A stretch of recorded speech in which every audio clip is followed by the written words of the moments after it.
It's time for live and local sports talk. It's the Sam Bourquin Show. I'm ready. Give the show a call at 330-821-1310. Good call, meatball. Watch the Sam Bourquin Show on the AM 1310 Facebook page, the Q92 YouTube page, and on X. This is the Sam Bourquin Show on AM 1310 WDPN. As the Pacers take a 1-0 series lead. And not necessarily surprised, partner. This is a really good team, and I thought this would probably go 7 games. So this is just one, and there's plenty of basketball left to determine who ultimately advances. He hammers this one, right field, get down, into the corner it goes. Around third, Manzardo will score. Santana into third, he'll stop there. It's an RBI double for Daniel Schneemann, who stays red hot at the plate. Line drive, base hit. That's going to get 2 more home. Into the gap it goes. Arias thinking 2 all the way. He's going to hustle in there, and he is out at the base. Journalism is on the move as they turn for home, and Sovereignty is coming with him on the outside.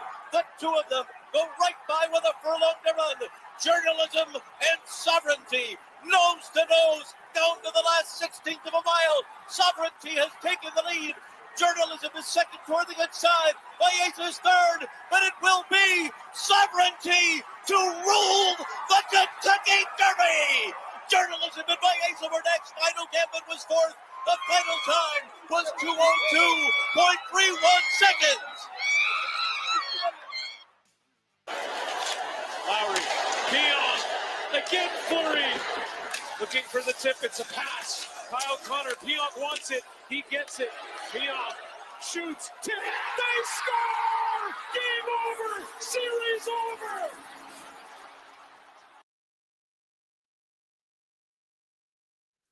And that was some of the great audio, some of the great highlights from over the weekend. You heard of the Cleveland Cavaliers falling to the Pacers, that audio courtesy of TNT.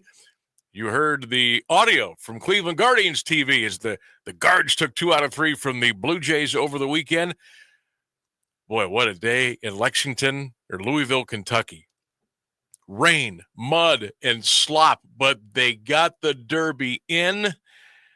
Sovereignty was your winner. That audio courtesy of NBC Sports. And then from the NHL, how about the Winnipeg Jets as they're still alive. They win that series against St. Louis, and they're moving on in the NHL playoffs. Good afternoon, everybody. Happy Monday to you. Welcome into the Sam Bourquin Show right here on AM 1310 WDPN, streaming live all over the world at AM1310WDPN.com. You can also listen to us on the WDPN X page, the Facebook page. You can watch us as we roll on the Q92 Radio YouTube channel. And what would a show be on an afternoon without the threat of severe thunderstorms and rain and lightning and wind? Yes, we are in that territory again today. So we'll be on our toes here inside the studios. Jeff Mears will be gathering stuff in the newsroom. If anything gets a little bit wild and crazy, you'll hear it first here on 1310 WDPN. Sam Bourquin here, right here. My guy Rainsberg on the other side of the glass. Rhino, how you doing today? How was your weekend? It was good. It was nice and relaxing. Last week was a little stressful being the first week of the show, so I decided to take a little me time, just blow off some steam. Are you saying that I stressed you out? No, not at all. No, not even a little bit. But of course I did. It's more just the amount of work I must be doing over here. Yeah. Well, I'm glad that you're back. I'm glad we could get you to come back for week 2 of the show. You're doing a dynamic job, and good to see you here on this Monday. Okay, we got lots of stuff to get to today. We're going to be talking NBA playoffs with Sean Devaney from Athlon Sports. He'll be coming up around 4:15 or so to break down the Pacers and the Cavaliers, and to also break down the rest of the NBA playoffs. Boy, some wild games over the weekend. Game 7 last night. Boy, those old Golden State Warriors, they just won't go away. Call them old, call them beat up, call them veteran, call them chiseled, whatever you call them, what you want to call them, but they ain't going anywhere. That was a 7 seed that beat a 2 last night in Houston. So the Warriors advance.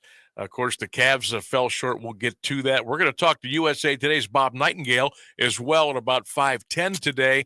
We'll break down the Guardians and take a look at the Major League Baseball. And I want to get into a little conversation with you. We'll kind of weave this in and out of the show today as we join you until 6 o'clock tonight. I think I've had enough of the umpiring as far as the humans in Major League Baseball. I think I've had enough.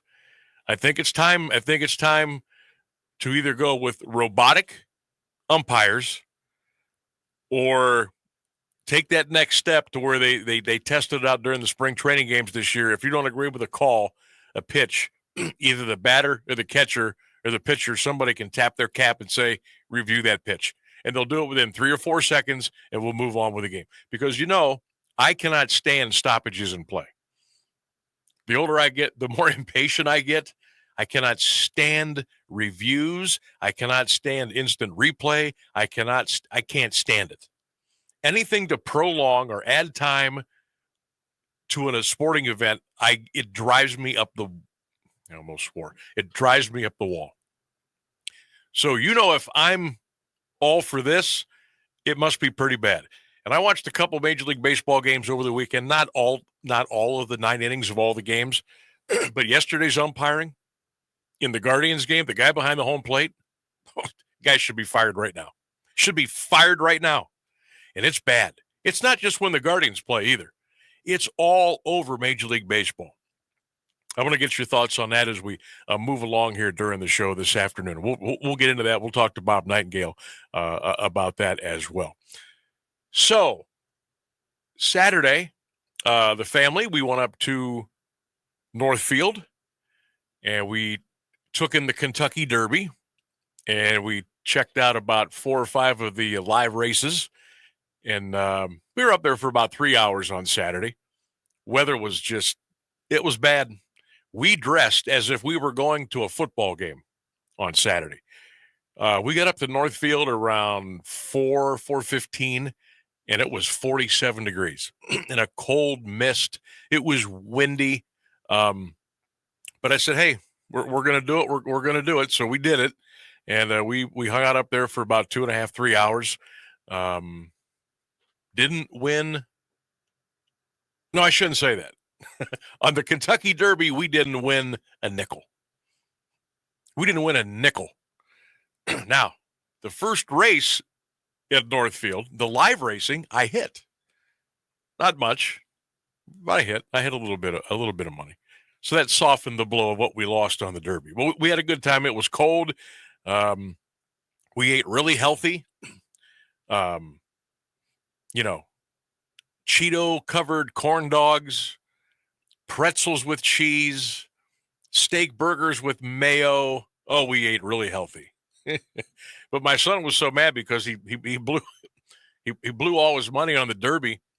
He didn't want to stick around for a funnel cake. I knew it was time to go. So we packed up and we left. But we were cold and wet, but we had a good time. Didn't hit any big cash on the Derby, but the Kentucky Derby day, it's always a good time. So that's what we did on Saturday. Didn't do much yesterday. Caught a little bit of the Guards, caught the Cavs. Did some stuff around the house, ran a couple of errands, that kind of Sunday stuff, if you will. It was too wet. Couldn't mow the grass yesterday. So my plan was to maybe do it tonight when I get home. That's not going to happen now. It's not going to happen tomorrow because of the rain. I'm hoping maybe for a little window Wednesday night between like 7 and 8:30. Maybe I can get that done. But goodness gracious, the grass is just getting out of control. All right. So Cavs and Pacers yesterday. No Darius Garland. And I'm going to tell you what, it doesn't sound like Darius Garland is going to be ready for action tomorrow night. And I just saw a post on X by Emin Evan Doomerville. I apologize if I'm butchering that name. And he says, Evan Damerel. He says, Cavs head coach Kenny Atkinson said about a half an hour ago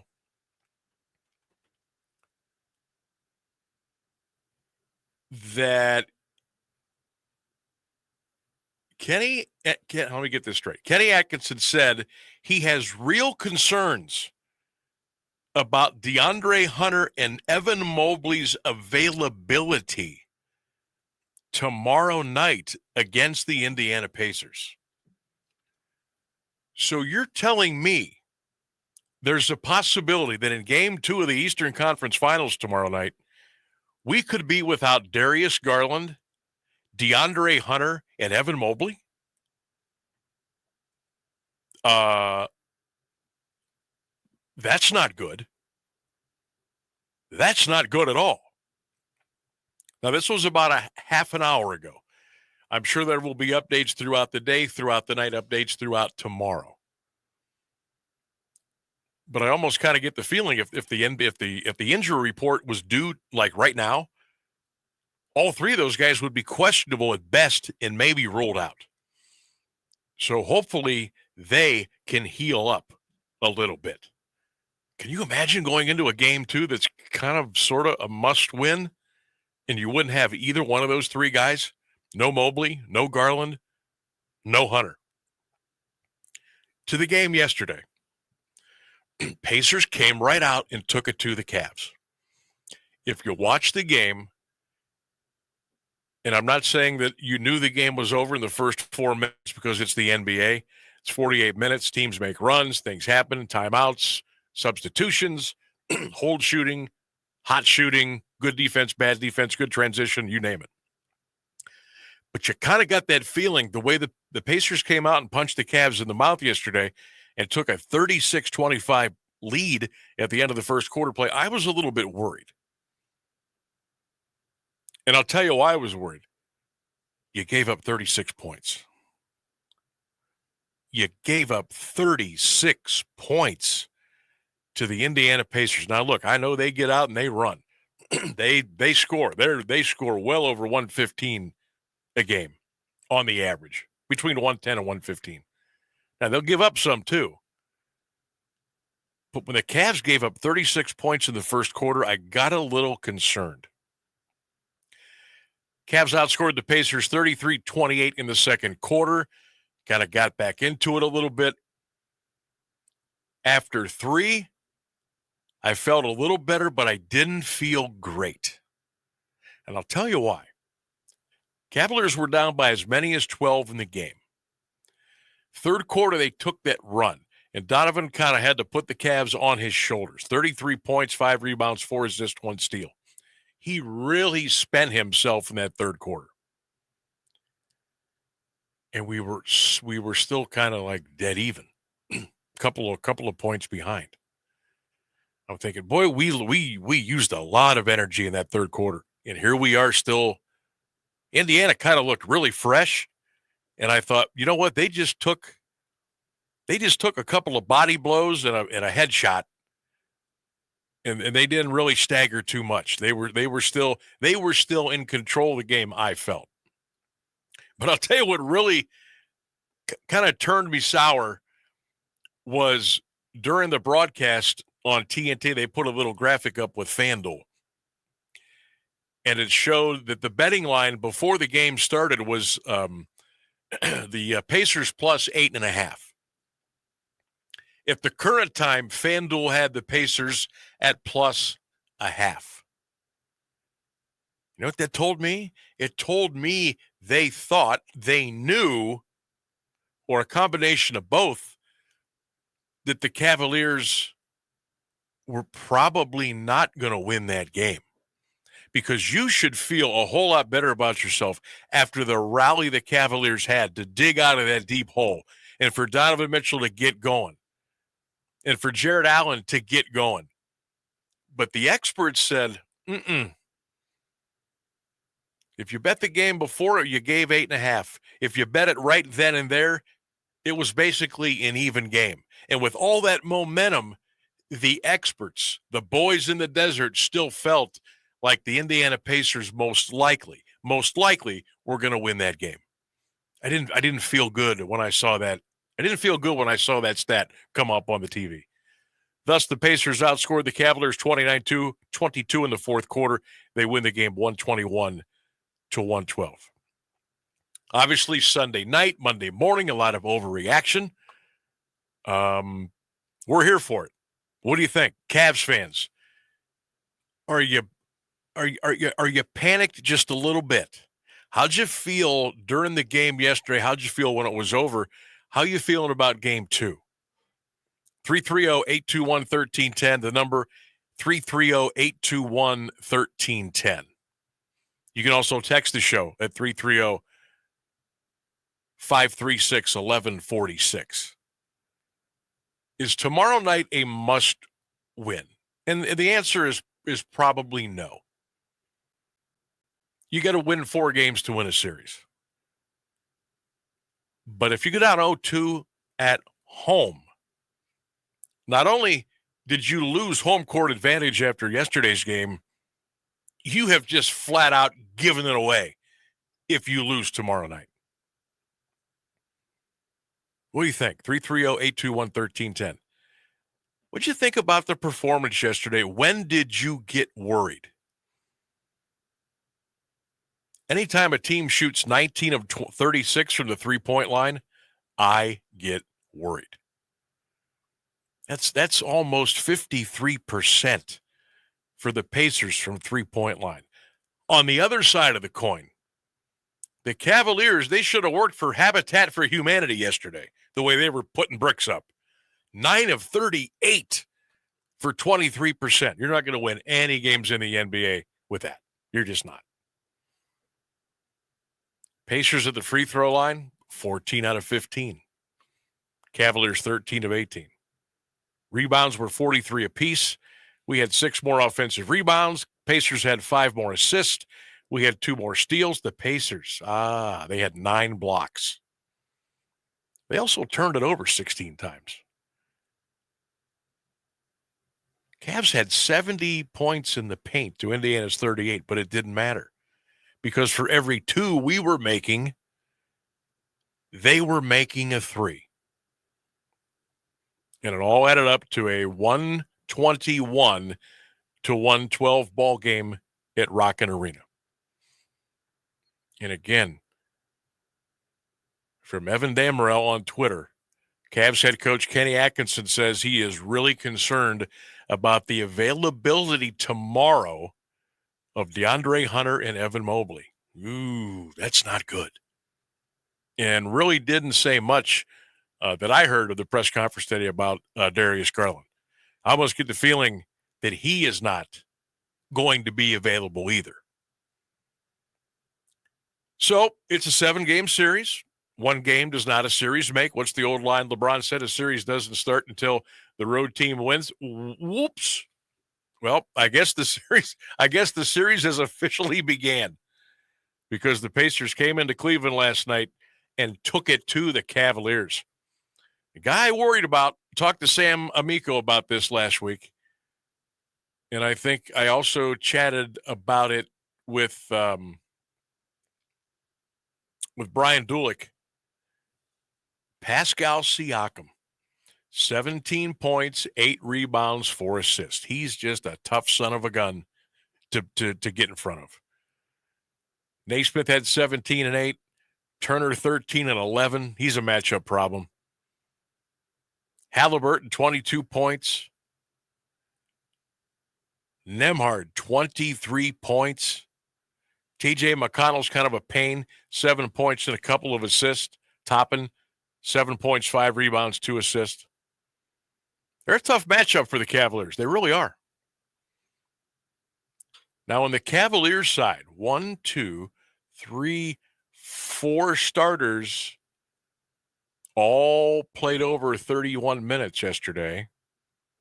DeAndre Hunter played 30 off the bench. Ty Jerome played 29 minutes off the bench. Spida was he kept us in at 33 points, in 33 minutes. But, no Darius Garland. We didn't get, Ty Jerome had 21 and 3. Sam Merrill had 6 points in 17 minutes. But I looked out on the floor in that fourth quarter last night. Man, did we miss Darius Garland. We missed Darius Garland. Now, Cavaliers go out tomorrow. And by the way, the line tomorrow night, okay, going into last night's game, the Pacers were an 8.5-point underdog. They beat the Cavaliers by 9. The Cavaliers are a 9-point favorite tomorrow night against Indiana. Very, very interesting. We're going to step out. Bottom of the hour. All the national news and weather is coming your way. Phones are open if you want to get in. Love to hear from you on this Monday afternoon. 330-821-1310. You can text the show at 330-536-1146. The Sam Bourquin Show continues right here on 1310 WDPN.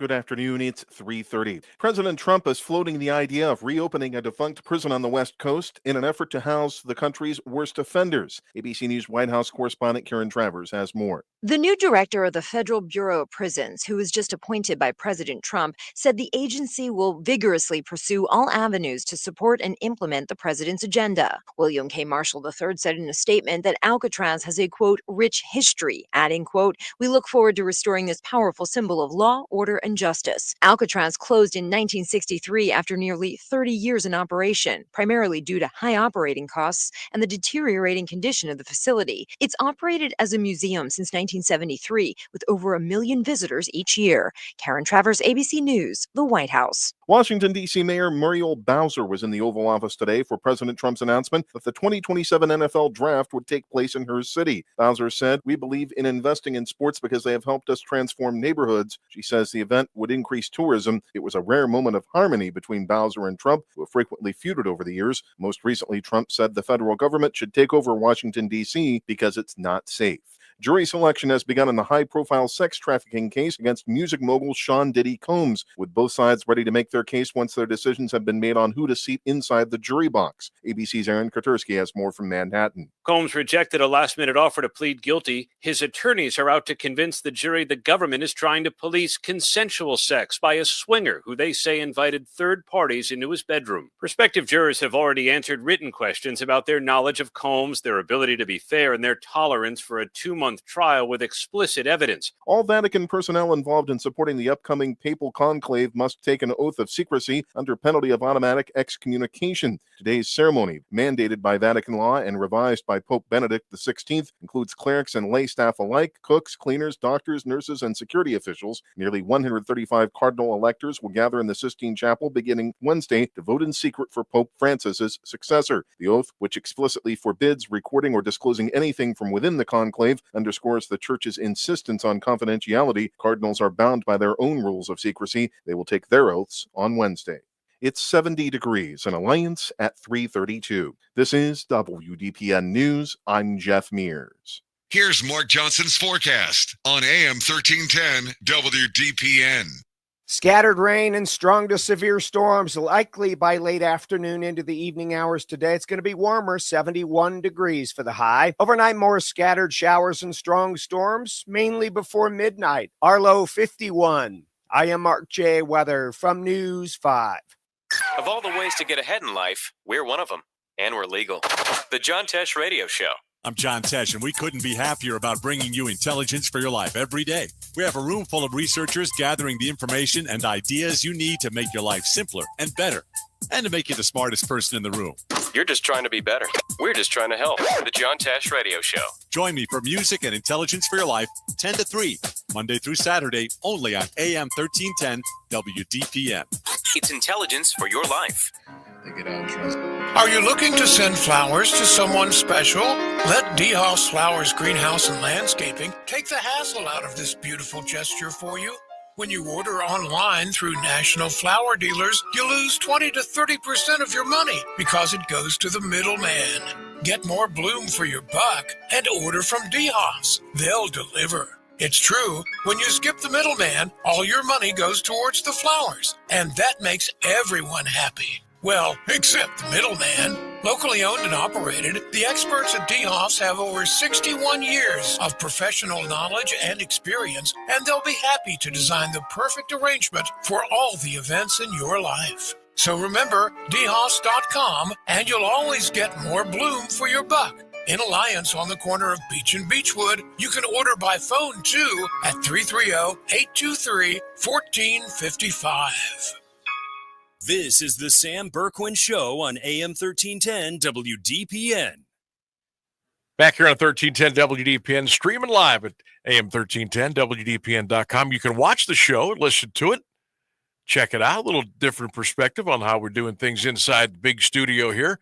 You can go to Q92 Radio's YouTube channel, and we will be on there loud and clear. You can also stream the show, WDPN Facebook page, and the WDPN page on X at AM1310 WDPN. So we're giving you a lot of different ways to consume what we're doing here. We're so glad to be with you Monday through Friday, 3 until 6, the Sam Bourquin Show on 1310 WDPN. Make sure you follow us, share, comment, like all of our good stuff on all the social media platforms, as we love to make this as interactive as a show as we possibly can. Big weekend of sports is usually on Monday. There's a lot to get into, and there certainly is. With the Cavaliers falling yesterday to Indiana, 121-112, they trail that best-of-7 series now. 1-zip, Game 2, 7:30 tomorrow night at Rocket Arena. Then, because there is such a long distance between Ohio and Indianapolis, we need 2 days in between. Game 3 will be Friday night, and Game 4 will be Sunday night. I believe Friday night is 7:30, and Sunday night's game is 8 p.m. So the Cavaliers with some work to do. And I want to get your thoughts, 330-821-1310, 330-821-1310. You can text the show, 330-536-1146. What concerned you the most about that loss to Indiana yesterday? Was it the defensive prowess on the three-point line? Was it the fact that we basically had two guys trying to score yesterday as far as shots attempted? Was it the fact that we didn't come out, had a long layoff between that Miami Heat series and the Indiana series? We had a long layoff between the end of the regular season and then playing Miami in the first round. That didn't seem to bother us too much as far as the rest-rust comparison. My gosh, we looked a little rusty, maybe a little just not up to it with the juice when we tipped off yesterday at 6 o'clock. Indiana came in swinging. We were kind of the reactor. We weren't proactive yesterday. And I kind of want to just pick your brain a little bit. What was the most concerning thing to you about that loss? 330-821-1310. And did the worry, do you think it might carry over for Tuesday night? And again, I don't know how healthy the Cavaliers are going to be now. This news about possibly not having the services of DeAndre Hunter or Evan Mobley, yikes. And again, we don't know about Darius Garland yet. I mean, I hate to say, if you got to go out there and play without those three guys, you're in big trouble. I don't care, next man up or not. If that's the case, and again, this is if. Again, there will be more injury updates later on tonight and tomorrow. We may not know until an hour before tip-off tomorrow night who's going to be available. But if the Cavaliers would happen to come in really shorthanded tomorrow, the Indiana Pacers, you would think, would come in like sharks looking for blood in the water. At that point, Coach Rick Carlisle is saying, hey, boys, we might as well just go ahead and get 2. Let's just get 2. Let's get greedy. Let's get 2, and then we'll go back home and we'll go from there. Again, it's not a must-win tomorrow night, but man, you don't want to go down 2-0 at home. So now I've got to kind of turn the page here a little bit. I've got to turn my attention. Who's going to step up for the wine of gold? Got to be Donovan Mitchell. You can say, Sam, how can you say that? He scored 33 points yesterday. Well, that's our guy. He's our guy. He might have to go for 38 or 40. He played 33 minutes yesterday.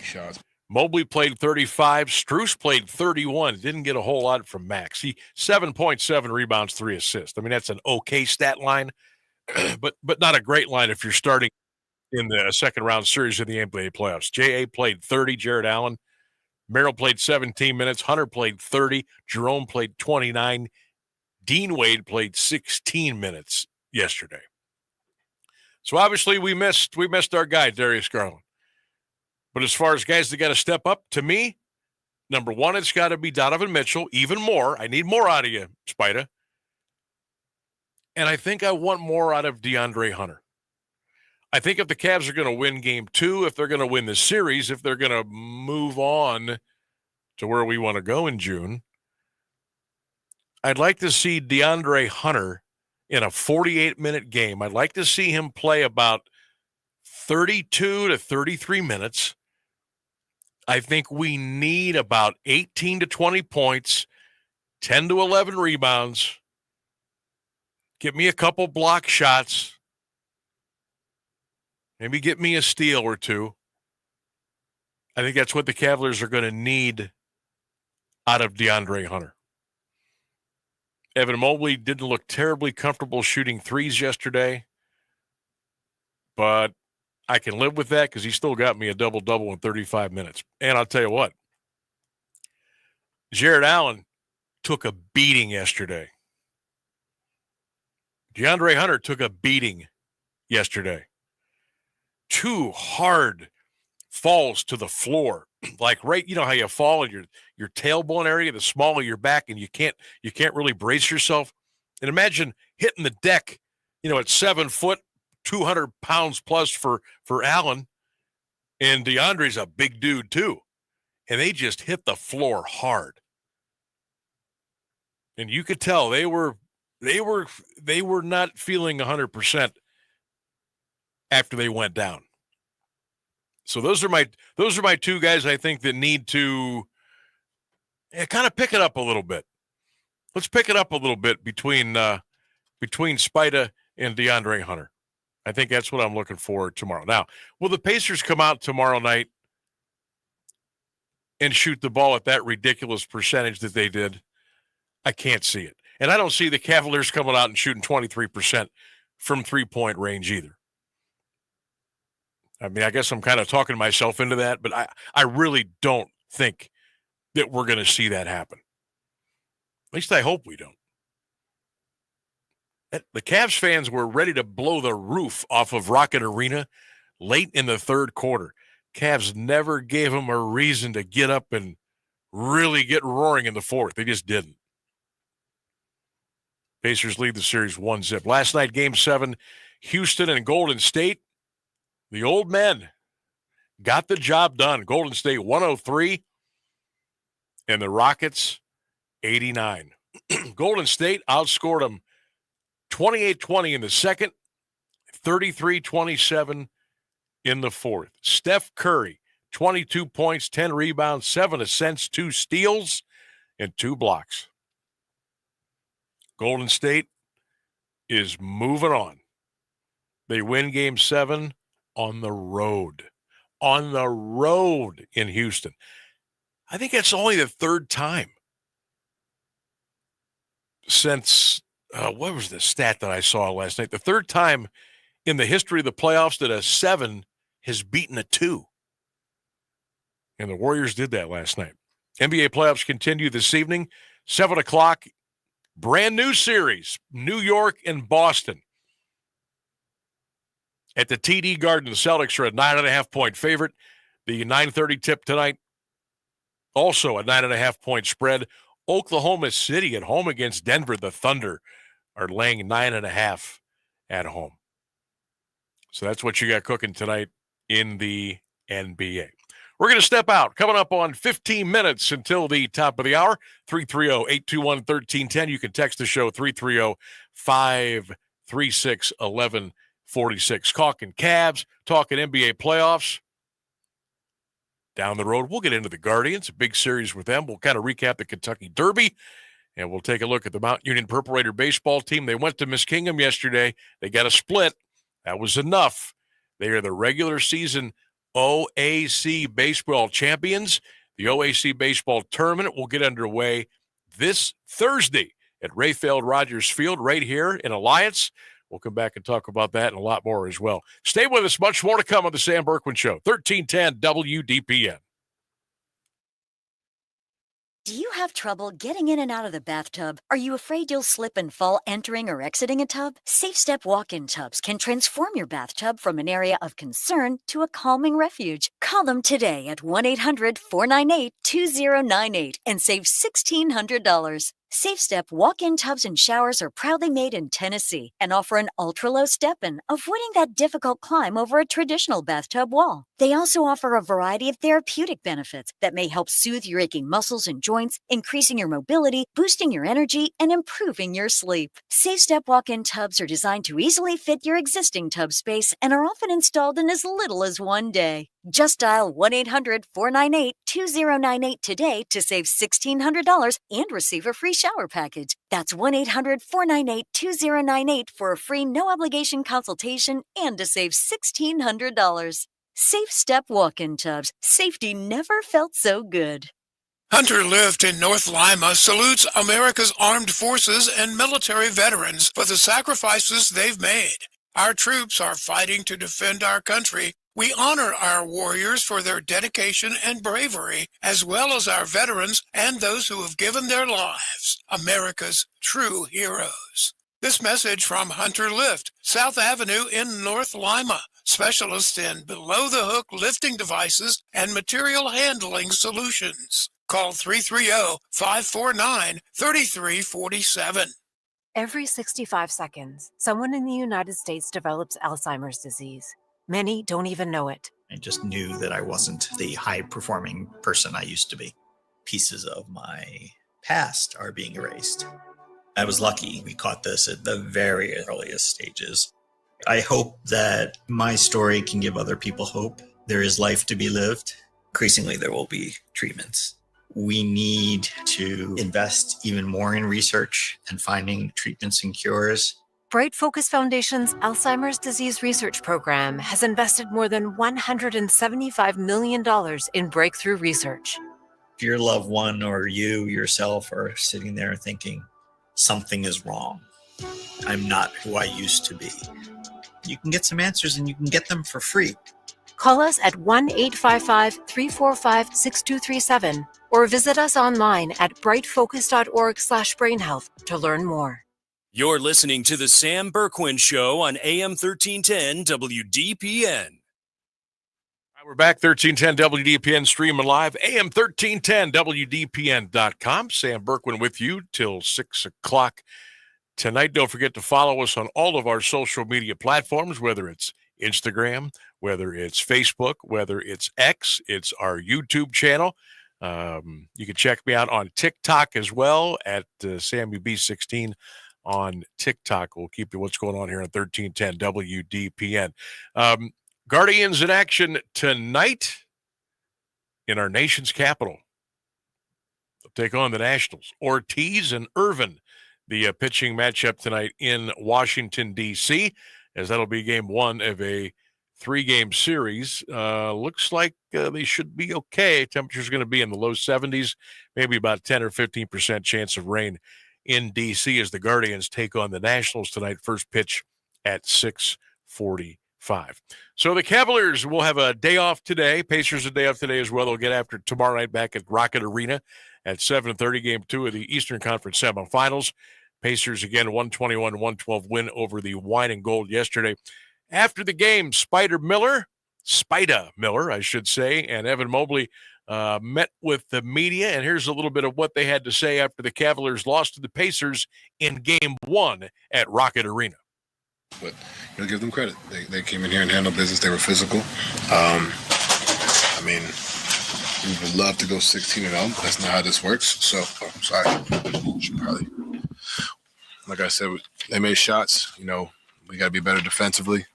Offensively, we didn't make shots, and you got to give them credit. But, not easy to go 16-0, so we got to find a way, and respond. That's the biggest thing. Nothing to hang our heads about. We'll be fine, and we'll be better.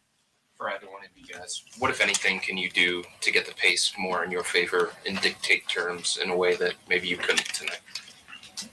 I think there's a few adjustments. Definitely going to talk about tomorrow. I think a lot is to do with defensively, getting a bit more stops, and get out and transition in our favor. And then offensively, how we could score just easier and just keep attacking. It helps to make shots and slows their transition up as well. So just talk about different adjustments we're going to make. Nate. Hey, Donovan. How much do you think this series is going to test you guys mentally and physically? 1,000%. 1,000%.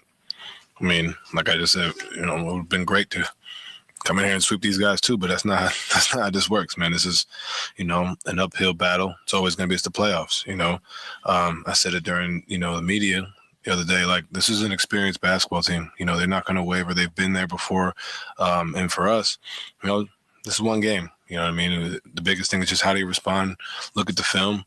But this is what it's about, mentally, physically, continually, going and going and going. And, they hit first and we got to respond. Each of you guys have. There was Donovan Mitchell and Evan Mobley meeting with some of the media at Rocket Arena after the Cavaliers lost yesterday, 121-112. What'd you think yesterday? What'd you think, Cavs fans? Worried? I was a little angry. I got to tell you, I was not the happy camper at the dinner table last night. And I felt kind of bad because with my work schedule down, my wife's and my son with school and practices and things, we're lucky if we sit down one night a week for dinner. Lucky. Usually that's Sunday. And I was grumpy Gus at the dinner table last night. I felt kind of bad. They're like, you really just get mad like that? Do you have to ruin everything? Yeah, I do. I can't help it. I'm too emotionally invested, especially when I know that we've got the better team. We've got better everything. We got home court. We got better players. I think we got a better coach. And it just kind of gnawed on me a little bit that the Cavaliers couldn't handle their business at home last night in a game one where they were coming off a nice, long rest. They were at home. I mean, obviously both teams have each other scouted to death. We played them 4 times in the regular season. 2 were good games. 2 were kind of because things had been decided already as far as playoff seeds were concerned and guys taking load management and all that. So really only 2 of the games kind of counted. But I really thought going in, I felt good about the Cavs winning yesterday. I didn't think it was going to be a blowout. I certainly didn't expect to get beat by 9 points. I really didn't. So we'll see what they're made of game 2 tomorrow night. Now, shifting to some positive notes. How about the Guardians over the weekend in Toronto? Again, what did the Guardians do? They won another series. If you play a 3-game series and you win 2, or if you get one of those weird 4-game series and you win 3, you are setting yourself up for some really good things to happen. 5-4 yesterday. The day before, remember the big grand slam by Daniel Schneemann in the 9th inning where the Guardians couldn't hit the broadside of a barn.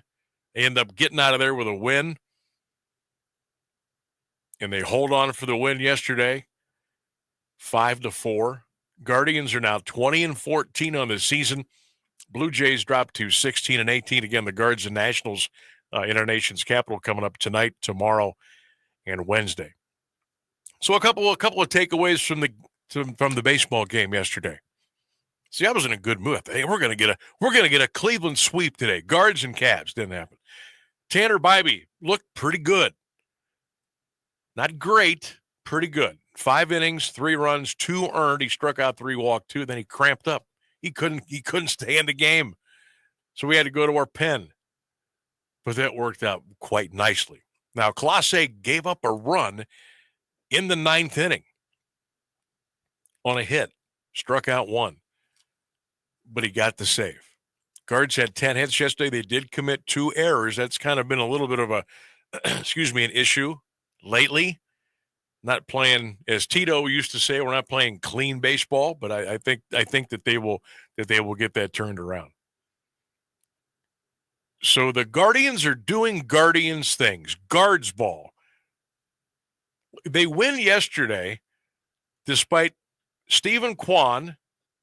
He went 2 for 4. Did get an RBI, but kind of struggled a little bit before.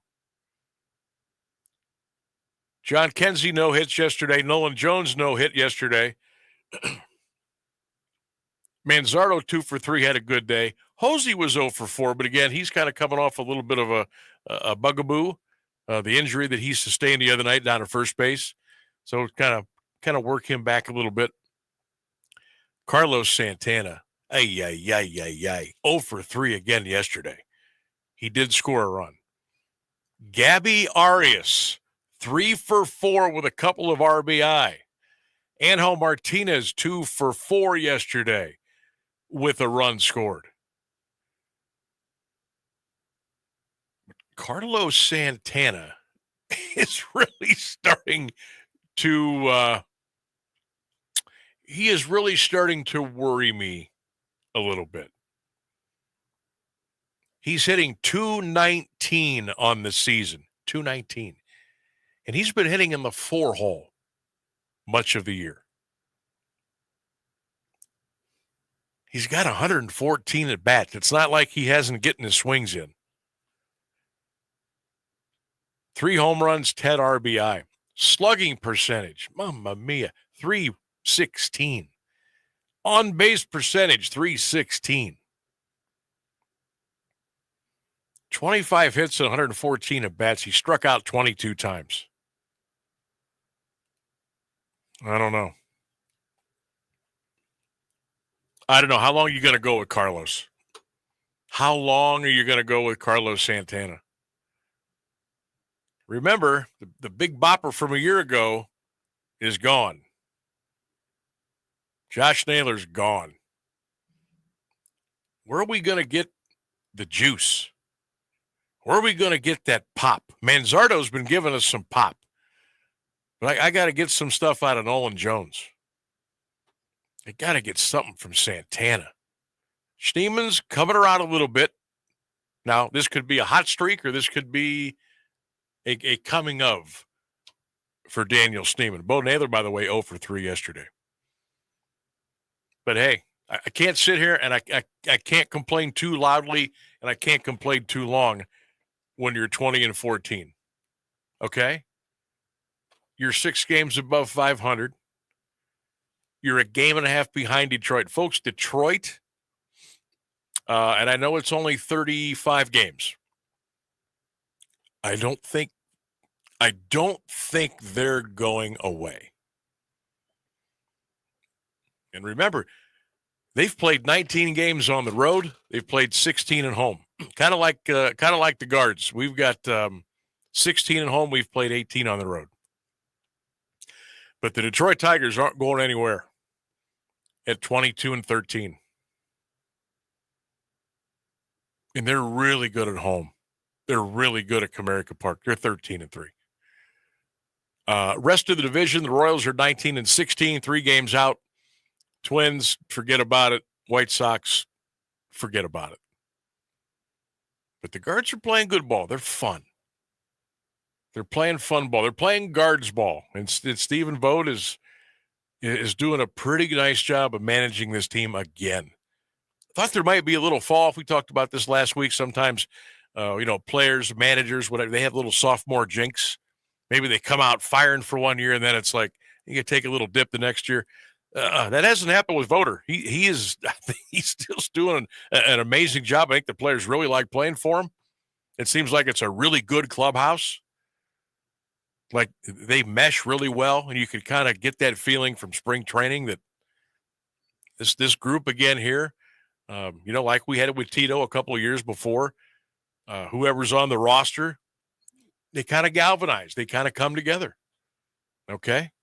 So far, so good for the Guardians. Again, they'll be in action against the Nationals tonight, coming up at 6:45. Time for all the local news, national news. We got the weather, all kind of good things coming your way here at the top of the hour.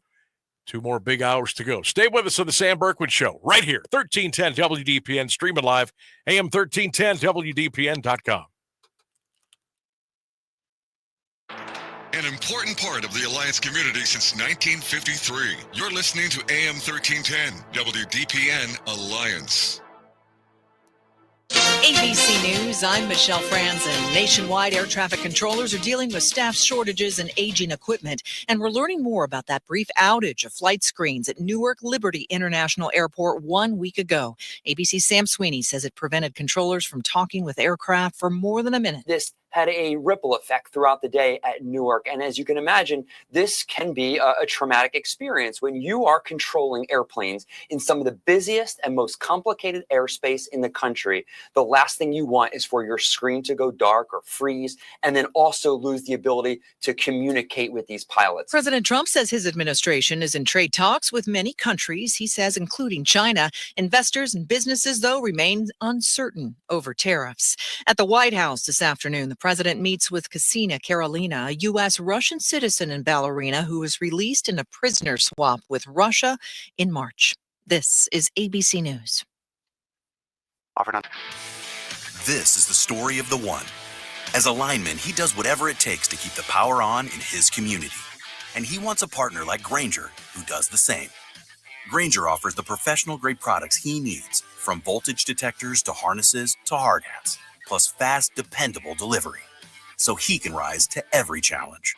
Call 1-800-GRAINGER, click Grainger.com, or just stop by. Grainger, for the ones who get it done. Progressive Home Quote Explorer lets you easily compare rates, so shopping for insurance might be the easiest part of owning a home. Definitely easier than this. Psst, honey.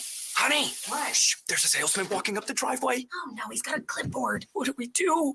Get down. On the floor, you... Shoot, did he see us? Why are you breathing so loud? Home ownership isn't easy, but with Progressive's Home Quote Explorer, shopping for home insurance is. Progressive Casualty Insurance Company affiliates and third-party insurers. Comparison rates not available in all states or situations. Prices vary based on how you buy.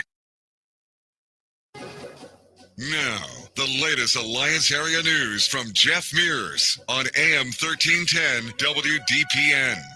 Good afternoon. It's 4:02. Skeletal remains found in Akron last week are those of a Canton man. The Summit County Medical Examiner's Office says Akron police responded to a homeless encampment in the 300 block of Silver Street Friday afternoon. Officers discovered the remains in a fire pit and nearby area. They were taken to the medical examiner's lab where further examination and studies were performed. Dental records were used to identify the remains as 22-year-old Xavier Menifee. He was reported missing in August 2024. Proceedings are underway today for the trial of a man charged in a fatal crash involving a charter bus carrying students from Tusky Valley local schools. 63-year-old Jacob McDonald of Zanesville has pleaded not guilty to charges including aggravated vehicular homicide. The case is being heard in Licking County Common Pleas Court. He was driving a truck on I-70 in November 2023 when it rear-ended an SUV and a bus carrying 54 band members and chaperones from Tusky Valley. 3 students died, as well as 3 adults in the vehicle between the semi and the bus. 18 others were injured in the crash. McDonald's defense attorney says his client was driving reasonably and the bus had a hard braking incident before the collision. Prosecutors say he was speeding and not paying attention.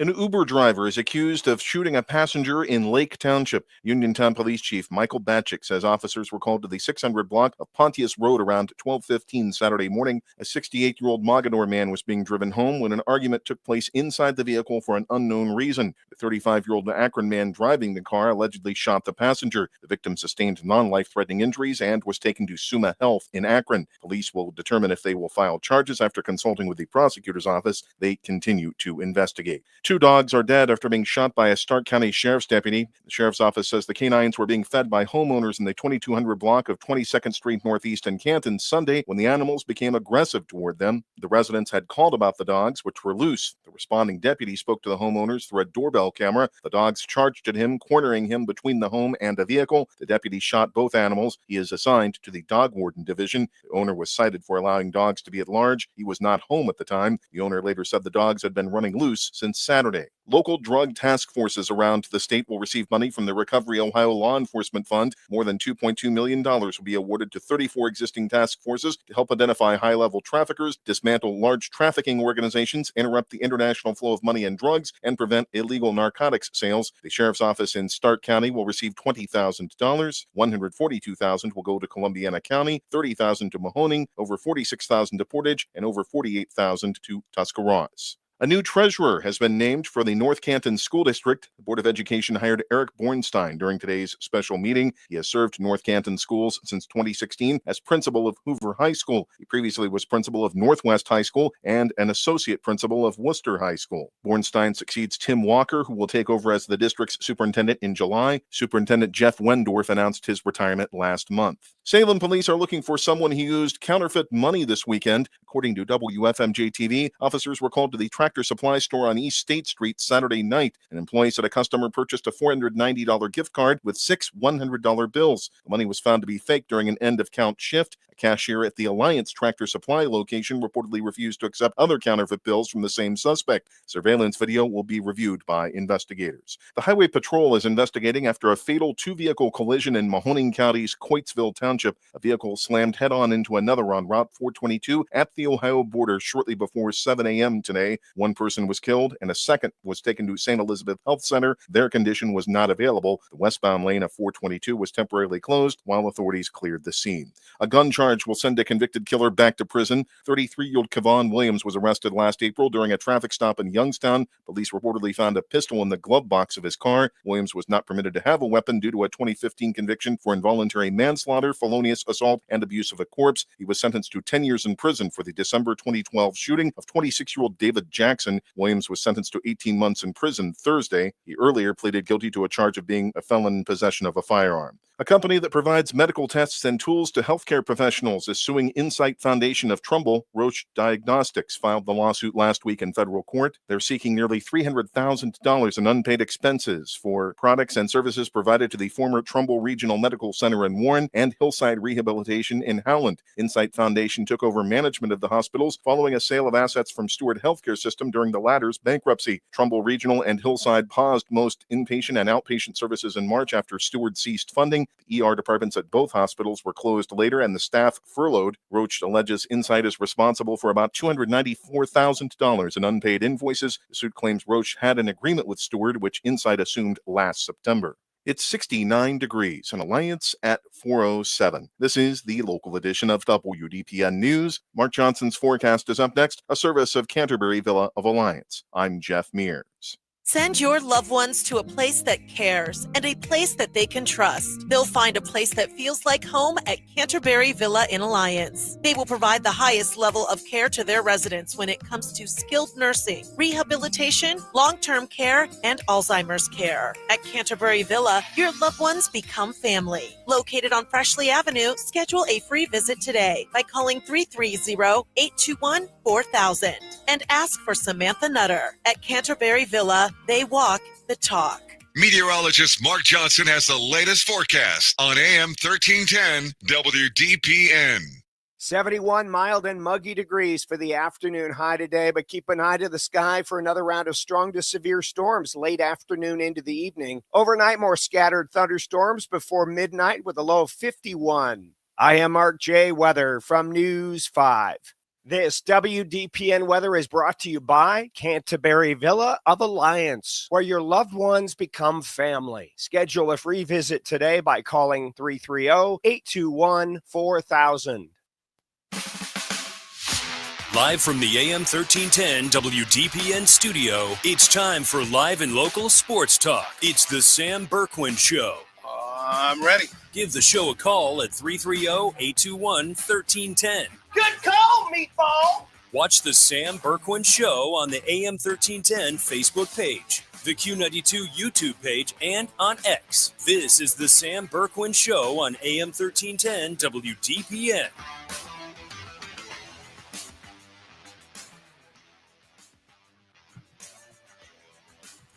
And we're back for hour 2 right here on 1310 WDPN, streaming live all over the world, AM 1310 WDPN.com.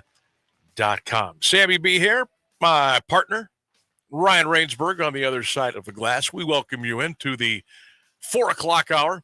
Make sure you are watching as well as listening. You can check us out right now. Go to the Q92 Radio YouTube channel, and we will be here. Got my Buckeye red on today. Feeling good. I guess I should have looked to see how the Buckeyes did against Michigan in college baseball over the weekend. Holy smokes. You know, Michigan beat Ohio State 23-1 on Saturday. They couldn't play the second game due to rain. Michigan beat the Buckeyes yesterday, I think something like 14-2 or something.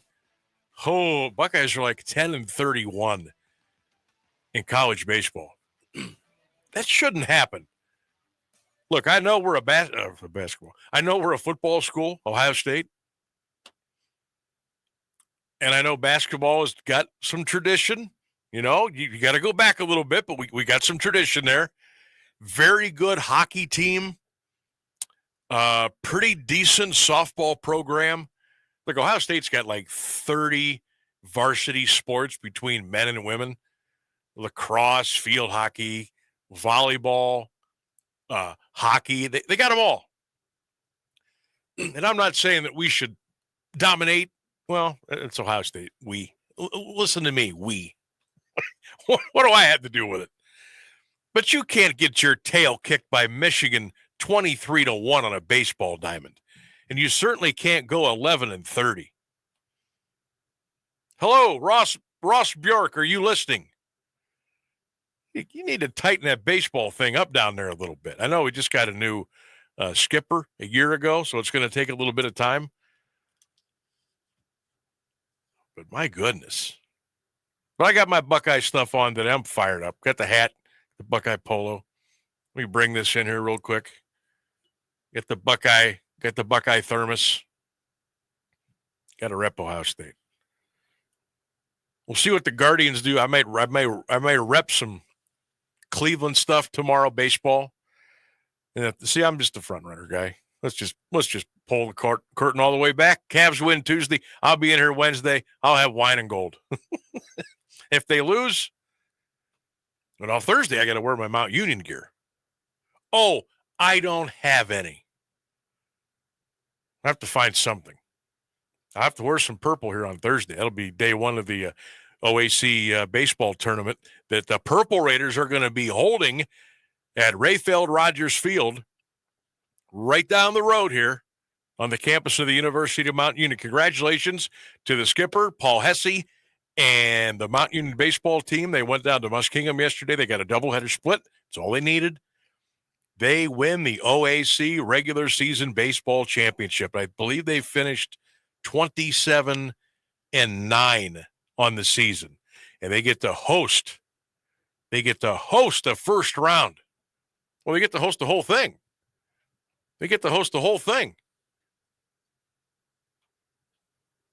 So I'm excited. Raiders will be in action. The tournament's going to run Thursday, Friday, Saturday. If rain doesn't get in the way, we should have all the details tomorrow. Who plays who, what time, when, the brackets, all that thing.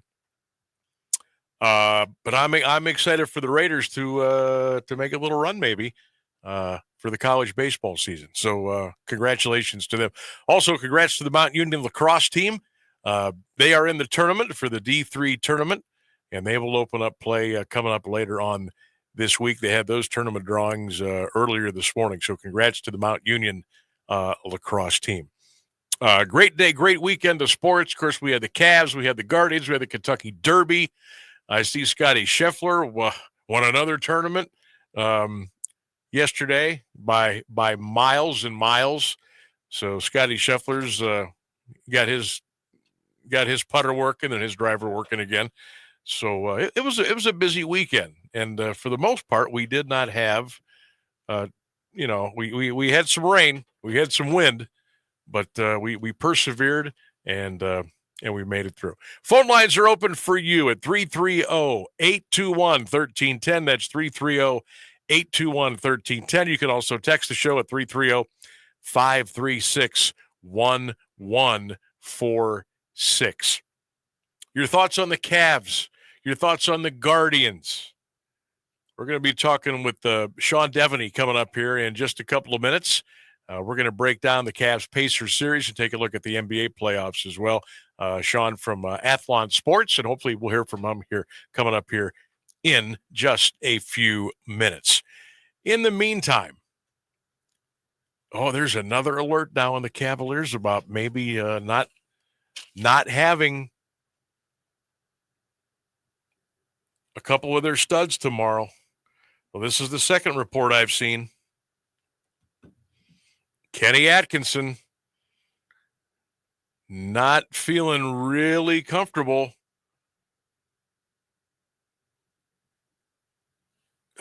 DeAndre Hunter and Evan Mobley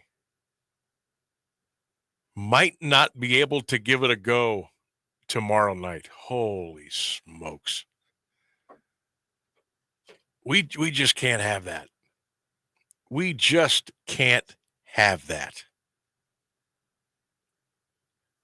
And we still don't know about Darius Garland. We still don't know about DG.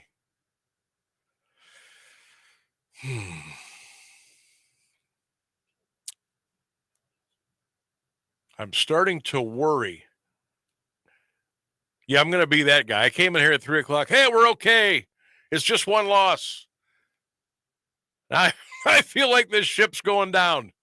If we don't have those three guys tomorrow night, goodness gracious, that's going to be rough. So we'll see how it goes. I mean, worst case scenario, if Hunter or Mobley is not available last night or tomorrow night, but maybe you get Darius Garland back, that would help soften the blow a little bit, I think. But I don't want to be going into these games, knowing I already don't have Darius Garland. And now you're telling me that I'm going to have to play without maybe Evan Mobley, and you're telling me I might have to play without DeAndre Hunter. I can't have that. I just can't have that. I'm all about, being gritty and digging down deep and, that whole next man up mentality, which I think this team has been really good all year, especially with the way Kenny Atkinson has coached them, most of the season, if not all of the season. But man, if you're down three guys in a game too, that might hurt a little bit. All right, let's go to the AM 1310 WDPN hotline and bring on Sean Devaney. Athlon Sports has been doing a great job over the decades covering the NBA, and we bring Sean on to talk a little Cavs, Pacers, and the association postseason. Sean, welcome in. How you doing this afternoon, bud? I'm doing pretty well. How are you? I'm good, man. Well, I don't know. I came in here this morning. I'm thinking, okay, we're going to talk about the Cavs, and I'm not going to be that freak out guy. And the ceiling's caving in. We're We're cooked. We lost the game. Bring back JB. Oh, go get LeBron, all this stuff. And then we're seeing a little bit of information trickle in here and there about maybe no DeAndre Hunter tomorrow, maybe no Evan Mobley tomorrow. We don't know what's going on with Darius Garland. I'll start with the injury stuff first, Sean, then we'll dig into the series. But are you hearing anything about who will be available, who won't be available for the Cavaliers tomorrow night? I'd be surprised if Garland played. I'd be surprised if the other two didn't. Okay. I think but that's no guarantee. I mean, questionable means by definition 50-50. So, there's a chance. I know Mobley talked about it last night after he had the ankle injury, and he said get treatment and he'd be ready.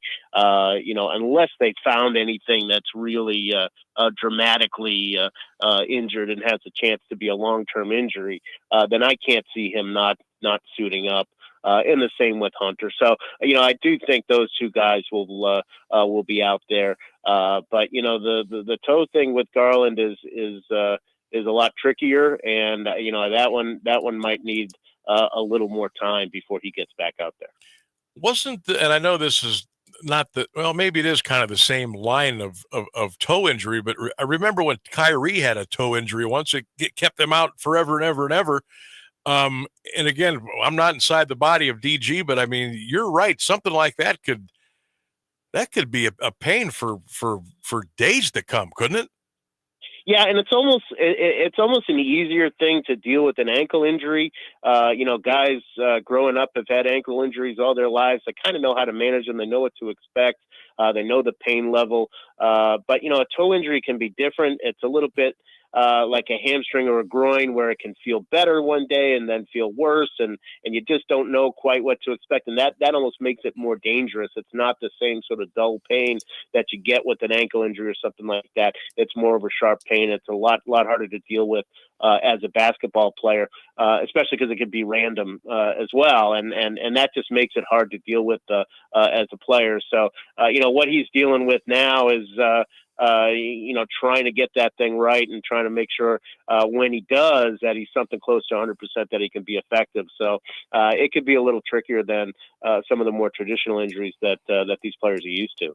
Sean, another thing that just popped into my head, you remember the fall that Jared Allen took yesterday in that game? He came down like on his tailbone, the small of his back. He couldn't really brace himself. He looked a little woozy kind of finishing that game out. Any worry about him maybe not being able to go maybe at least 100% tomorrow night? Yeah, I mean, he's not on the report, so that gives you a little bit of a sigh of relief. But yeah, there were definitely some awkward falls, and anytime you get to this time of year, that's always going to be a concern, because that's something you just can't control. That's one thing about losing that game one, losing your home court advantage, is that it does sort of you've already expended your insurance plan. You've got a little bit of insurance when you're the higher seed and you're playing at home. But the moment you lose one of those games, then that's it. Your insurance is gone. So they don't have a lot of their margin of error now is much thinner, and they can't withstand injuries the way they might have if they'd taken care of business. Sean Devaney is our guest. You can check him out, Devaney Sean 2035 at Devaney Sean 2035. So what did you make the way the game started yesterday, Sean? Both teams obviously well rested. The Cavaliers a little more rested than Indiana, and they come out and they put 30 plus on the board in the first quarter of play. Did that surprise you at all? Yeah, it did. I thought that the Cavaliers defense was still in Miami mode. They were still sort of calibrated to play against a team that didn't care. And to come in against a Pacers team that has played very, very well. The Pacers have won 15 out of 19 to close the season, and then beaten Milwaukee 4 out of 5. So they had won 20 out of 25 games. That was always going to be make them a more dangerous team than you might think, considering where their seeding and the record was. So they had come in hot. One of the things about the Pacers is they play much the same way that the Cavaliers play, but they do it a little better. When the pace speeds up, This is a series where the Cavaliers probably want to slow things down a little bit more. If you're playing at the Pacers' speed, then you're probably not going to win. And the Cavaliers have to kind of downshift a little bit. They like to play, they like to run as well, but really the Pacers do it better. Kind of a frenetic, 48-minute thing, whereas the Cavaliers do it better in spurts. This is a series, I think, where the Cavaliers want to slow things down, and they didn't seem to be well adjusted to that coming out of the gate. So the three-point shooting last night, you could not, Indiana goes 19 of 36, the Cavaliers 9 of 38. You certainly would not expect either one of those things to happen again tomorrow night, would you? Yeah, that's a 30-point difference, of course, and that's the game right there.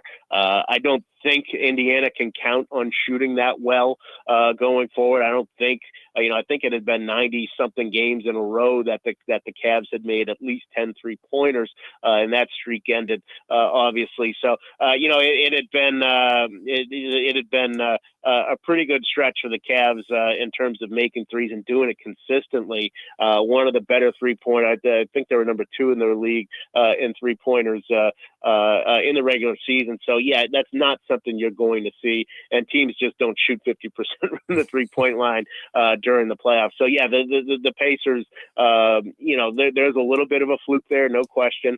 But at the same time, I think you really did see Indiana expose some things from the Cavaliers, some of the weaknesses that they've got to button up in game 2.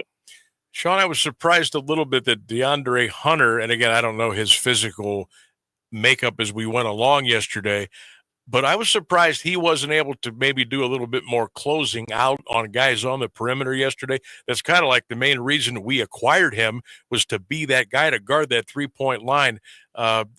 Read anything much into that, or was that just one of those Sundays? Yeah, it's a good point. Just like the Cavaliers had a bad day shooting the ball, I thought they had a bad day contesting shots as well, where they left a lot more open shots than they typically do, especially on that 3-point line. That's why I say that they are almost still calibrated for Miami, and not for a team that's a much better shooting team. So, they've got to tighten that up, no question. And yeah, Hunter, looking back, now knowing what his physical condition was, maybe that was one of the factors. Certainly there wasn't much mention of it at the time. And if he was hurt, they certainly didn't want anybody necessarily knowing it. So that's definitely something that we've seen from him. He's been a much better a closeout defender and perimeter defender, and we certainly didn't see that yesterday. It is interesting to consider that maybe his physical condition had something to do with that. Sean Devaney is our guest, Athlon Sports. Again, give him a follow at Devaney Sean 2035. That's DEVENEY Sean 2035. So, all of this being said, all the ingredients in the mixing bowl, what do you think happens tomorrow night in game 2? Well, we'll have to see who plays, of course, but I think even if the Cavs are shorthanded, if say only Mobley plays and Hunter and Garland don't, I'd expect Kenny to kind of maybe juggle up the lineup a little bit. Maybe not start Merrill this time around. Maybe make some adjustments there, and we'll see perhaps a different lineup. But I think you'll see probably a different Donovan Mitchell. I think you'll see a team that gets everybody a little more involved. Donovan took 30 shots. Which is way too many. He'd be the first one to tell you. He put up I think he had 33 points, but that's too many shots.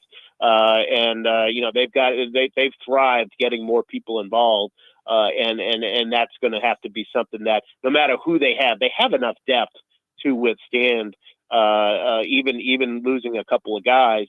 But they've got to get the ball to those players. They've got to spread the ball around and get better shots. I expect them to make a lot more shots.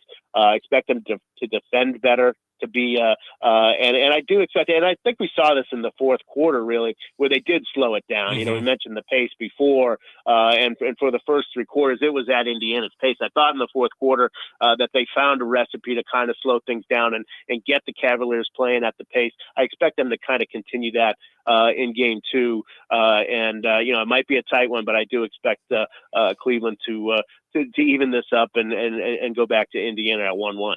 We're sure hoping so. Sean, I got about 45 seconds or so. Real quick, your take on the old men last night, getting it done in Houston. The Rockets win it or the Warriors win by 14, and they move on. Your thoughts? Yeah. A spectacular effort from Houston all series of those young guys. They got a real bright future, but in the end, it was Buddy Hield of all people, and it was Steph and then Draymond Green and to an extent Jimmy Butler. So it'll be interesting to see what they can do now, moving on against another young team, Minnesota, that has some big guys who can really expose their lack of size. So always fun to see Steph Curry at 37 years old still playing and still producing. No doubt. Sean Devaney, our guest, Athlon Sports. Check him out at DevaneySean 2035. Does a great job covering the association. Sean, we appreciate your time, my man. We'll call upon you down the road. Thanks again. Okay, thanks for having me. You got it. Sean Devaney, our guest here on the Sam Bourquin Show, AM 1310 WDPN, streaming live at AM1310WDPN.com. Hopefully, a win tomorrow night at Rocket Arena. We'll take a break. News and weather, all the good stuff coming your way at the bottom of the hour. And we'll be back on the other side. 1310 WDPN, it's the Sam Bourquin Show. Stay with us. Here's the latest news on AM 1310 WDPN. Good afternoon. It's 4:30. The chaos at Newark Liberty International Airport continues, and experts say it could be weeks until things get back to normal. Hundreds of flights have either been delayed or canceled after a major event last week led some air traffic controllers to take medical leave. This is on top of an existing controller shortage at Newark, and construction on one of its runways also means that delays could last hours. Senate Minority Leader Chuck Schumer says he wants the federal government to look into what happened. I have asked the Office of Inspector General to thoroughly investigate what's going on at Newark and in the East Coast so these problems don't get worse and spread all across the nation.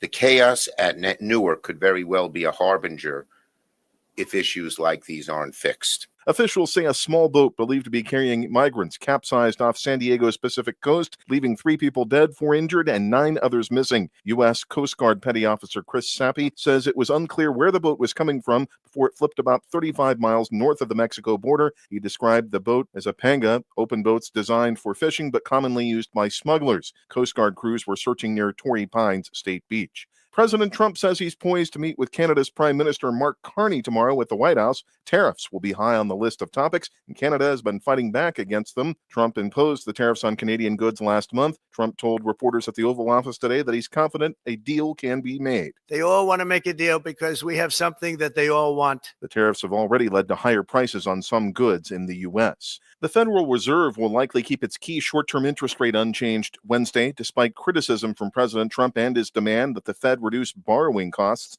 after causing a sharp decline in financial markets 2 weeks ago by saying he could fire Fed Chair Jerome Powell. The president backed off and said he had no intention of doing so. Still, he and Treasury Secretary Scott Bessent have said the Fed should cut rates. The heightened scrutiny shows that even as the Trump administration backs away from its threats to fire Powell, the Fed is still subject to unusually sharp political pressures despite being an independent agency. A dual U.S.-Russian citizen who was released in a prisoner swap is visiting the White House today. ABC News White House correspondent Karen Travers has more.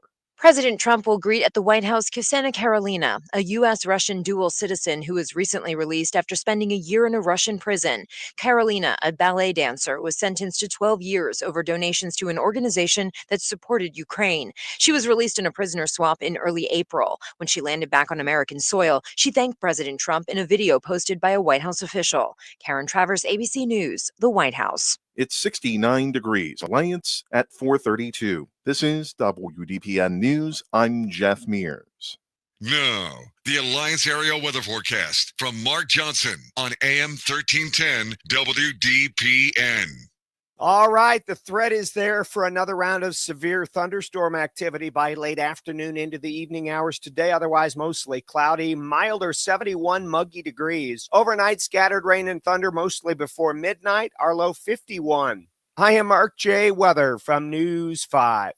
Do you have trouble getting in and out of the bathtub? Are you afraid you'll slip and fall entering or exiting a tub? Safe Step walk-in tubs can transform your bathtub from an area of concern to a calming refuge. Call them today at 1-800-498-2098 and save $1,600. Safe Step walk-in tubs and showers are proudly made in Tennessee and offer an ultra-low step-in, avoiding that difficult climb over a traditional bathtub wall. They also offer a variety of therapeutic benefits that may help soothe your aching muscles and joints, increasing your mobility, boosting your energy, and improving your sleep. Safe Step walk-in tubs are designed to easily fit your existing tub space and are often installed in as little as one day. Just dial 1-800-498-2098 today to save $1,600 and receive a free shower package. That's 1-800-498-2098 for a free no-obligation consultation and to save $1,600. Safe Step walk-in tubs. Safety never felt so good. Hi, I'm Connie Britton, and I want to share with you the experience of Donna in Washington. She writes, I got injured about 5 years ago. I was let go when, because of the injury, I couldn't keep up with my schedule. I've tried to find other work, but I'm 68 now. No one wants to hire someone that old. This week is tough, though, because I had to get my tooth fixed. So I only have $10 in my checking account. But it will be okay. I at least have food because of this pantry. Millions of people face hunger. Some every day, just like Donna. The Feeding America network of food banks helps provide over 6 billion meals to people in need each year. Learn more at feedingamerica.org. Feeding America, 200 food banks strong. You're listening to the Sam Bourquin Show on AM 1310 WDPN. And we're back on 1310 WDPN. Happy, well, I was going to say, yeah, I guess it's still afternoon. Happy late afternoon, early evening. Welcome back, 1310 WDPN. Don't forget, you can always watch the program and listen to it as well at the Q92 Radio YouTube channel. Up and rolling there. Got the Buckeye gear on for you today. And you can also listen on the live stream, 1310 WDPN, the WDPN X page, and the WDPN Facebook page as well. We got you covered up until 6 o'clock tonight. I want to thank Sean Denevy from Athlon Sports for talking Cavs, Pacers, and a little NBA during our last segment here on the show. We're going to talk some Guardians baseball and some Major League Baseball with Bob Nightingale from USA Today Sports. Bob will be joining us. Has done a great job over the years for USA Today. Bob Nightingale at about 5:10 here on the Sam Bourquin Show today, 1310 WDPN. Hey, want to congratulate the Mount Union Purple Raider baseball team as they brought it home yesterday. They went down to Muskingum, played a doubleheader against the Muskies. They lost game 1, 8-7, so there's a little pressure there now because they needed that second one to hold on and win the OAC regular season title. And they did exactly that as they won 11-5 in the nightcap. Brady Hansen picked up the win for Mount in the game 2. Purple Raiders now will await the brackets. They'll await the schedule as they will be hosting right here. I shouldn't say right here, right down the road at Mount Union, Rayfield Rogers Field. The Purple Raiders, OAC regular season baseball champs, they will have the home field advantage for the OAC postseason tournament. So the Purple Raiders, by the way, who are ranked number 23 in the country, and I was right, they finished up at 27-9 and an incredible 15-3 in the Ohio Athletic Conference. So, a couple of good things from this. First time since 2017 OAC regular season champs. Only the second time since 1970. What were you doing back in 1970? I was just coming into Earth at 1970. I won't ask Rainsburg what he was doing because I'm sure he wasn't born yet. Yeah, there's no answer to that question. Yeah, you were just, my parents used to say, oh, you were just floating in the clouds. You weren't here yet. No, not even close. So congratulations to Paul Hesse and the Raiders. This is only the second time that they will host the OAC tournament. So I'm hoping for a couple of things. I'm hoping for 100% healthy Mount Union baseball squad. I'm hoping that our 1-2 pitchers, Hanson and Breeden, are going to be locked in. You got the righty-lefty, you got the 1-2 punch there. And I'm hoping, Mother Nature, can you please be nice for once? Give us some good weather for the OAC tournament. Okay? I'm going to remind Mother Nature. Thursday, Friday, Saturday. Please make it nice. No rain. No 40-mile-an-hour winds at Rayfield Rogers Field, which we get a lot. Even when it's sunny out, we get a wind tunnel. Just give us 3 really nice days so we can get these games in, and hopefully the Purple Raiders can win the postseason tournament and get themselves into the NCAA Division III college tournament. How cool would that be? You know, the football program, every year, we expect them to at least go to the national championship game, and probably a lot of those times we expect them to win it. The basketball program that Coach Mike Fuline has built, we expect them to win the OAC regular. All right, Mike. Hey, you've built a beast over there, Michael. So we expect big things to happen. And most of the time it has been delivered. The baseball program, when you only the second time that you have hosted the OAC baseball tournament since 1970, this is a little fresh. This is new. This is fun. So enjoy it. And Raider Nation, if you can get over there, I'm talking about fans, people in the neighborhood, students, administrators, other people in the university. If you can come over and the weather's good and you can root these guys on, they earned the right to host this tournament. They earned it. Right? Remember the old financial business, Smith Barney? They earned it. They earned it. So if you can get over to the ballpark Thursday, Friday, Saturday, and root on Raider Nation, I'm sure Coach Hesse and everybody with the baseball program would certainly appreciate it. Mount also won the OAC team championship in 1964. Okay, so that was 6 years before 70. But it's been a while. So congratulations to Mount Union. They got the split yesterday. That's what they needed to get, at least one. They got the one. OAC regular season champs to host the postseason tournament at Rayfield Rogers Field. As soon as we get all that information for you, we'll relay it to you here on the Sam Bourquin Show, and we'll get it to you via our social media platforms, so you can maybe make some plans to come on over and enjoy some Mount tournament baseball over at Rayfield Rogers Field this coming Thursday, Friday, and Saturday. And I'll tell you what, good looking ahead by Mount and Muskingum. That was supposed to be a doubleheader on Saturday. So they decided well before that, hey, we're not even going to try to play Saturday. That was one of those can't miss rains. Like, you knew it was coming.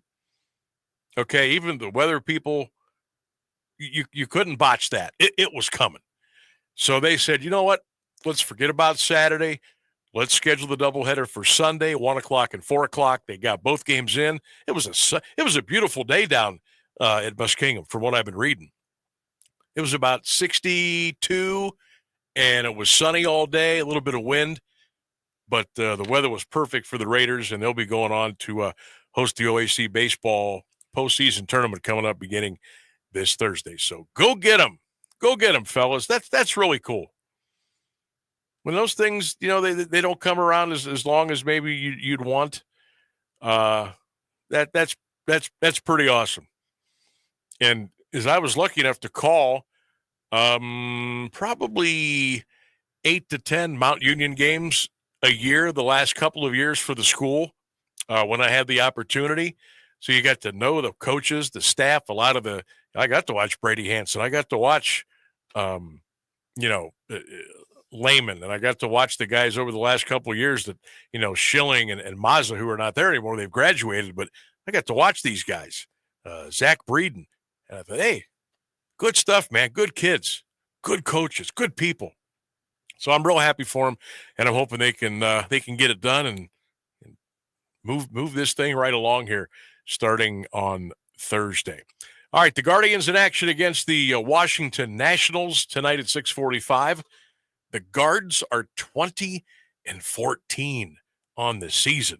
A 3-game series with the Nationals before they come back home over the weekend. I know they've got I think I saw where they got the Phillies coming in May. I believe the Dodgers come in May. So hopefully some nice weather there, and we can see 35,000 people up at the ballpark in Cleveland. So the Guards are playing some good baseball. But I transitioned from the Guards. I'm going to stay with baseball. And I want to bring you in on this conversation, 330-821-1310. That's 330-821-1310. You can also text your thoughts and comments in. I expect quite a few here. You can text the show on the text line, 330-536-1146. Again, that text line, 536-1146. I think I've seen enough of the human umpires behind the plate in Major League Baseball. I think I've seen enough. And as I came out and told you in the 3 o'clock hour, I'm really not Mr. Technology guy. I think there's a little bit too much of it in sports right now. I think it's kind of ruining the NFL. I think it's ruining the NBA with pace of play and stoppages and just nonsense. Every time there's a big play, they're going to take a look at it. Every time there's maybe a foul and the guy starts doing this with the hand and the finger, review. I get so sick and tired of that, really. I don't like stoppages. I don't like momentum being ruined. I don't care who's playing. Just play the game. This constant stop, start. And I'm not the only one. If you've watched any kind of sports the last several years, you hear the commentators who do it at the highest of levels saying it's taking away from the flow of the game, and it's getting ridiculous. And when you're trying to really put your product out there, fourth quarter of an NBA game, third and fourth quarter, maybe the overtime of an NFL game, it just bogs it down. It takes away it's a buzzkill. They better figure out a way to change that, because guys like me, I'll go away. I'm not saying I'm going to quit watching, but you know what? If I keep seeing this and we need to stop the game for a review, I'm turning it. I'm going to go to another channel, and hopefully I'll come back. I'm at that point now where I don't care. I'll find out what happened later. I just can't stand the constant stopping. Anyway, back to baseball. The technology obviously is there. We've seen it. But let's just use as a gauge, most teams in Major League Baseball have played between 34 and 37 games. The home plate umpiring that I've seen this year, balls and strikes, has been the absolute worst that I've seen in my entire life. And I don't think I'm alone. It has been atrocious. And yesterday kind of put me over the edge. And I forget the guy's name yesterday. The home plate umpire for the Blue Jays and the Guardians. Awful. Balls and strikes, awful. I was watching the Royals and the Orioles a little bit Saturday night on Fox. It was their national game because the Dodgers and the Braves got rained out. Home plate umpiring, I didn't have a dog in the fight. I was just watching a little baseball, a couple of innings, flicking back and forth between the NBA and the NHL. It was awful. Balls just 7, 8 inches, 10 inches off the plate, called strikes. I saw pitches literally, if the pitcher walked up and handed the ball to the catcher and dropped it in his mitt, and the mitt was right over the plate at the waist of the batter, called a ball. And you wonder why these guys get so mad. You wonder why they sort of sometimes show up the umpire. Folks, this is not Mighty Mites. This is not Little League. This is not Sandlot on Saturday mornings. These are Major League umpires. Do your job. I sound like Bill Belichick. Do your job. You are getting paid a lot of money to call balls and strikes. Do your job. Everybody is turned into Angel Martinez behind the plate. We know how bad he was. But is it time, do you think, to take the human element out of the game? For Major League Baseball, and no more balls and strikes called by the actual umpire behind the plate. Is it time, or am I overreacting a little bit just because of what I saw over the weekend? I don't think that I am. And again, I'm a Mr. Let's try to keep technology out of the games as much as we can. I think I'm at the point now where we have to change things.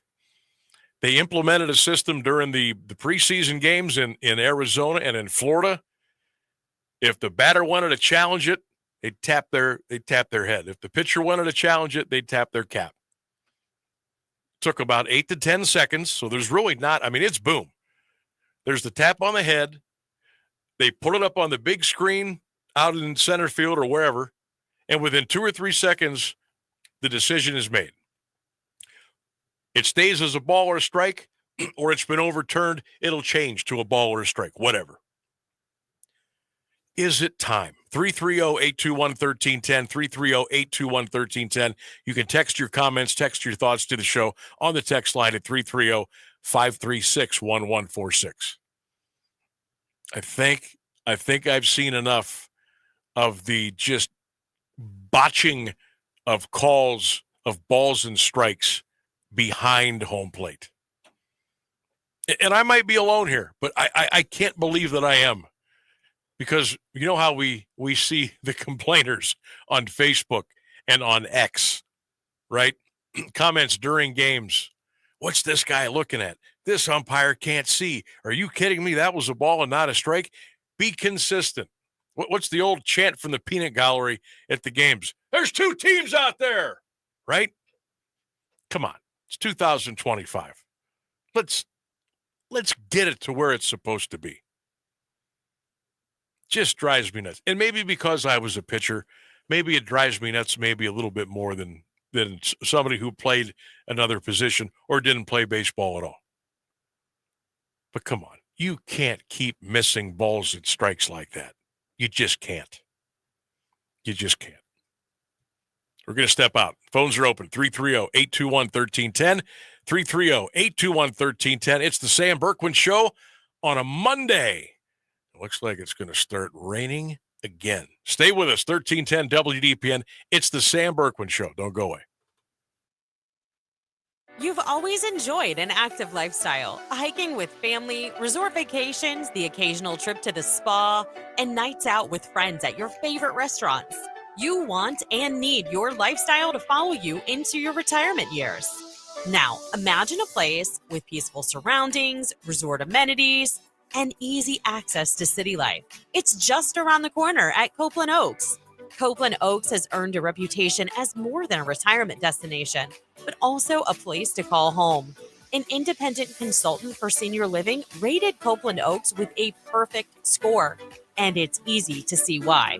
Maintain your lifestyle on the beautiful Copeland Oaks campus with all the amenities you love, and if you need it down the road, assistance is there.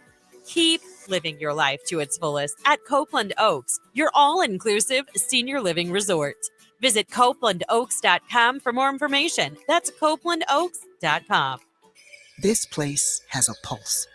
You hear it in the canopy, feel it in the ground. Life, fully illuminated, engulfs you. From the birds singing in the treetops above to the tiniest insects in the soil below. You take a deep, cleansing breath, filling your lungs with the essence of the forest. Now, imagine it's all gone. Healthy, life-giving forests reduced to nothing. No singing birds, no lush canopy, and water and food in short supply around the world. Time is running out to protect our forests, and without our love, they can and will disappear. It's our choice. Love it or lose it. Help protect our forests. Visit World Wildlife Fund at wwf.org/love. And we're live here outside the Perez family home, just waiting for the... And there they go, almost on time this morning. Mom is coming out the front door strong with a double-arm kid carry. Looks like Dad has the bags. Daughter is bringing up the rear. Oh, but the diaper bag wasn't closed. Diapers and toys are everywhere. Ooh, but Mom has just nailed the perfect car seat buckle for the toddler. And now the eldest daughter, who looks to be about 9 or 10, has secured herself in the booster seat. Dad zips the bag closed, and they're off. But looks like Mom doesn't realize her coffee cup is still on the roof of the car. And there it goes.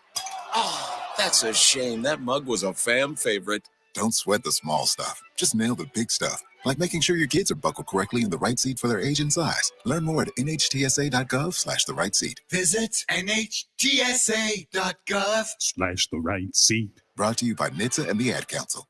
You're listening to the Sam Bourquin Show on AM 1310 WDPN. All right, couple of minutes before we get to the top of the hour. What do we got here? About 4:56.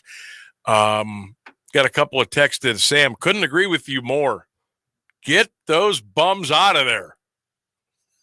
Also from the 330.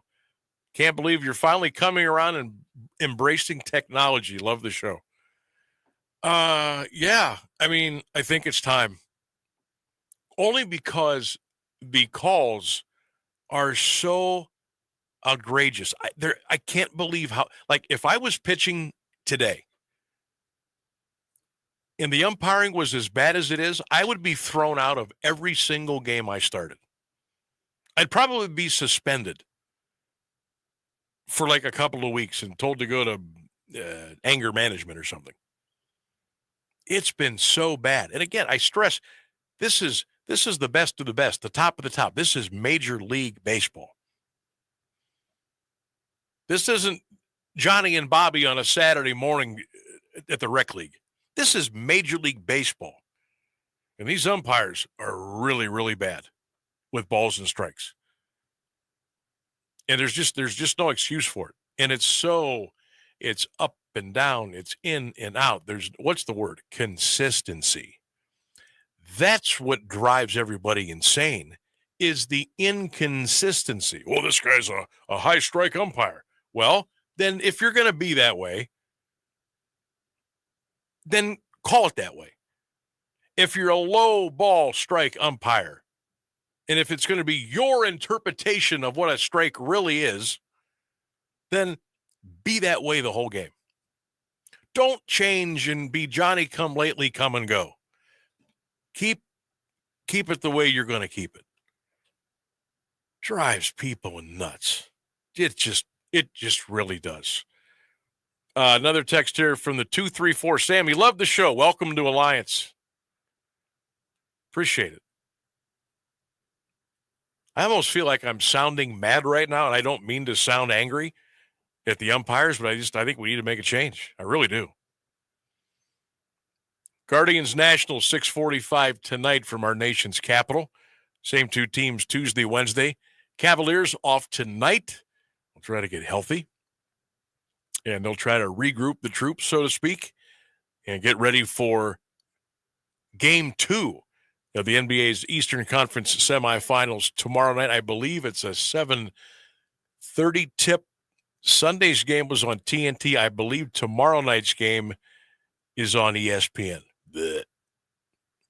I hate NBA coverage on ESPN. TNT is so much better.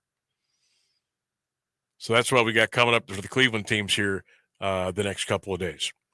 All right, we got your news, we got your weather, all that coming up here at the top of the hour. Don't forget, USA Today's Bob Nightingale will join us at about 5:10 to talk some MLB and some Guardians baseball. Maybe we'll talk to Bob about his thoughts on how bad the strike zone has been for Major League Baseball umpires so far here in 2025. Hang out with us. We got one more big hour to go. It's right here, 1310 WDPN, streaming live, AM1310WDPN.com. Don't go away. News, weather, sports, local information, and music 24 hours a day. This is AM 1310 WDPN Alliance. ABC News, I'm Michelle Franzen. The Trump administration now offering to pay airfare and a $1,000 stipend to migrants willing to self-deport. The president also floating a plan to reopen Alcatraz in San Francisco Bay, saying it represents law and order. Washington, D.C. set to host the NFL draft in 2027. President Trump making that announcement earlier. 2027 NFL draft. That's a big thing. Will be held right here in our nation's capital, Washington, D.C., on the National Mall, and you get a little glimpse of it. It comes a week after D.C.'s mayor announced the city reached an agreement with the Commanders to return to D.C. after the government builds a stadium on the old RFK site. That deal still pending council approval. Off the coast of Southern California, a search continues for 9 people still unaccounted for after a boat typically used in human smuggling washed ashore. The Coast Guard says 3 people have been found dead and there are 4 survivors. This is ABC News. Stop by Sherwin-Williams and get 30% off select paints and stains May 2nd through the 12th. It's the perfect time to transform your space with color. Refresh your home inside and out with colors that make every space feel brand new. From cozy interiors to stunning exteriors, we've got the perfect shade for your next project. Shop the sale online or visit your neighborhood Sherwin-Williams store. Retail sales only. Some exclusions apply. See store for details. Protect your home and auto with a bundle from Progressive so you can stop worrying about them and invent new things to worry about, like snakes in your bedroom. Sure, that sounds incredibly irrational, but now that we've mentioned it, you are a little worried. The odds of one snake, let alone snakes plural, are so slim. But you might want to check. Oh, you're not near your bedroom. Guess you'll just have to sit there and worry about it. So let Progressive protect your home and auto, because you've got enough to worry about. Progressive Casualty Insurance Company affiliate. Now, the latest Alliance area news from Jeff Mears on AM 1310 WDPN. Good afternoon, it's 5:02. The Summit County Medical Examiner's Office has identified skeletal remains found in Akron as those of a Canton man reported missing in August 2024. Dental records were used to identify the remains as 22-year-old Xavier Menifee. Akron police were called Friday afternoon to a homeless encampment in the 300 block of Silver Street. Officers found the remains in a fire pit and nearby area. They were taken to the medical examiner's lab, where further examination and studies were performed. The trial of a Zanesville truck driver charged in a November 2023 crash with a charter bus that killed 6 people and injured 18 others is underway. Proceedings in the case of 63-year-old Jacob McDonald began today in Licking County Common Pleas Court. He has pleaded not guilty to charges including aggravated vehicular homicide. McDonald was driving a semi on I-70 when it hit a vehicle in front of him and a bus carrying 54 students and chaperones from Tusky Valley local schools. 3 students died in the crash, as did 3 adults in the vehicle between McDonald's semi and the bus. Prosecutors say McDonald was speeding and not paying attention prior to the collision. The defense attorney argues his client was driving reasonably and the bus had a hard braking incident before the wreck.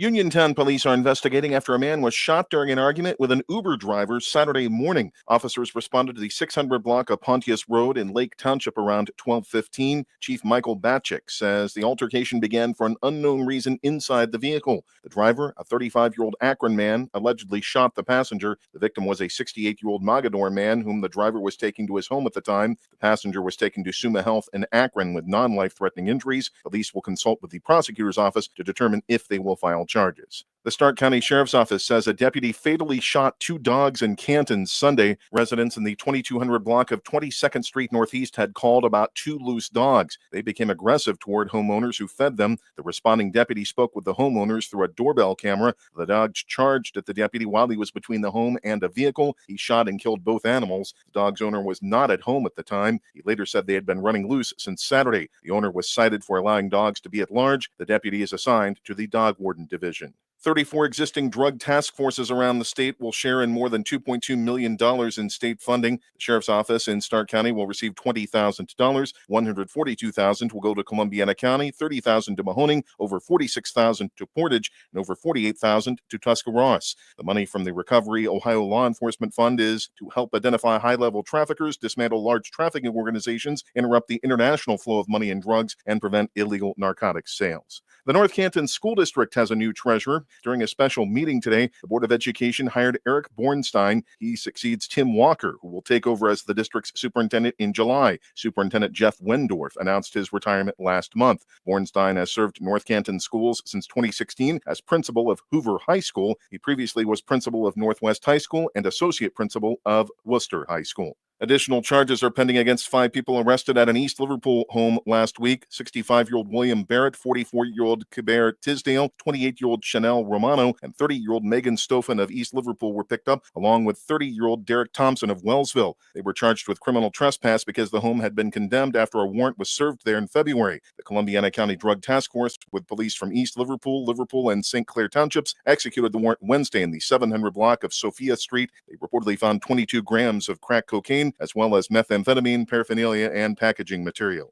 Someone used counterfeit money to purchase a $490 gift card from the Tractor Supply store in Salem. The incident took place Saturday night at the East State Street location. The suspect used 6 $100 bills to make the purchase. Fake bills were found during an end-of-shift count. Surveillance video will be reviewed by investigators. According to WFMJ-TV, a cashier at the Alliance Tractor Supply location reportedly refused to accept other counterfeit bills from the same suspect. At least one person is dead following a 2-vehicle crash near Camel. It happened shortly before 7 a.m. today in Coatesville Township. Highway Patrol says a vehicle collided head-on with another on Route 422 at the Ohio border. One person was killed in the collision. Another person was taken to St. Elizabeth Health Center. Their condition was not available. The westbound lane of 422 was temporarily closed while authorities cleared the scene. The patrol is investigating. A former candidate for mayor of Youngstown was arrested Friday. Liberty Township Police charged John White with disrupting public service and domestic violence. White had filed with the Mahoning County Board of Elections to run for mayor as an independent. Witnesses reportedly said White became angry with a family member who declined to run in White's place when he learned he was ineligible. White was deemed ineligible to run for mayor in the 2021 election when Law Director Jeff Limbian ruled against him based on the city charter and state law. The Board of Elections agreed with the decision.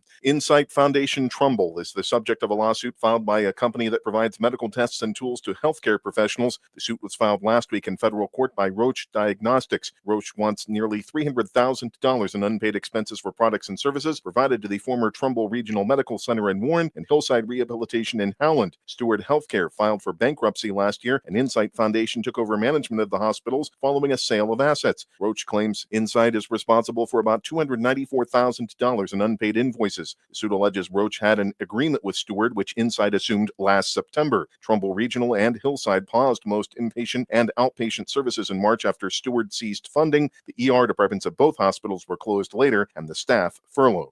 A Case Western Reserve University building was evacuated this morning for a chemical leak. The university reported just before 10 a.m. on social media that it happened at the Biomedical Research Building along Adelbert Road. The all-clear was given about a half hour later. A small chemical leak originated on the building's 8th floor. Cleveland firefighters told WJW-TV a hazardous materials crew and another crew were investigating a chemical odor. As hazmat crews worked to clear the leak, people were allowed to return to the building but urged to avoid the 8th floor. The family of a man who died after being restrained in a Southwest Ohio jail says the deputies who piled on him stood by for several minutes without trying to save his life after he became unresponsive. Attorneys for the family said today the deputies and jail medical staff who looked on without taking action as Christian Black sat slumped in a restraint chair should be criminally charged. Black died March 26th, 2 days after he was taken from the Montgomery County Jail to a hospital in Dayton. Montgomery County Sheriff Rob Streck says 10 employees have been placed on paid administrative leave.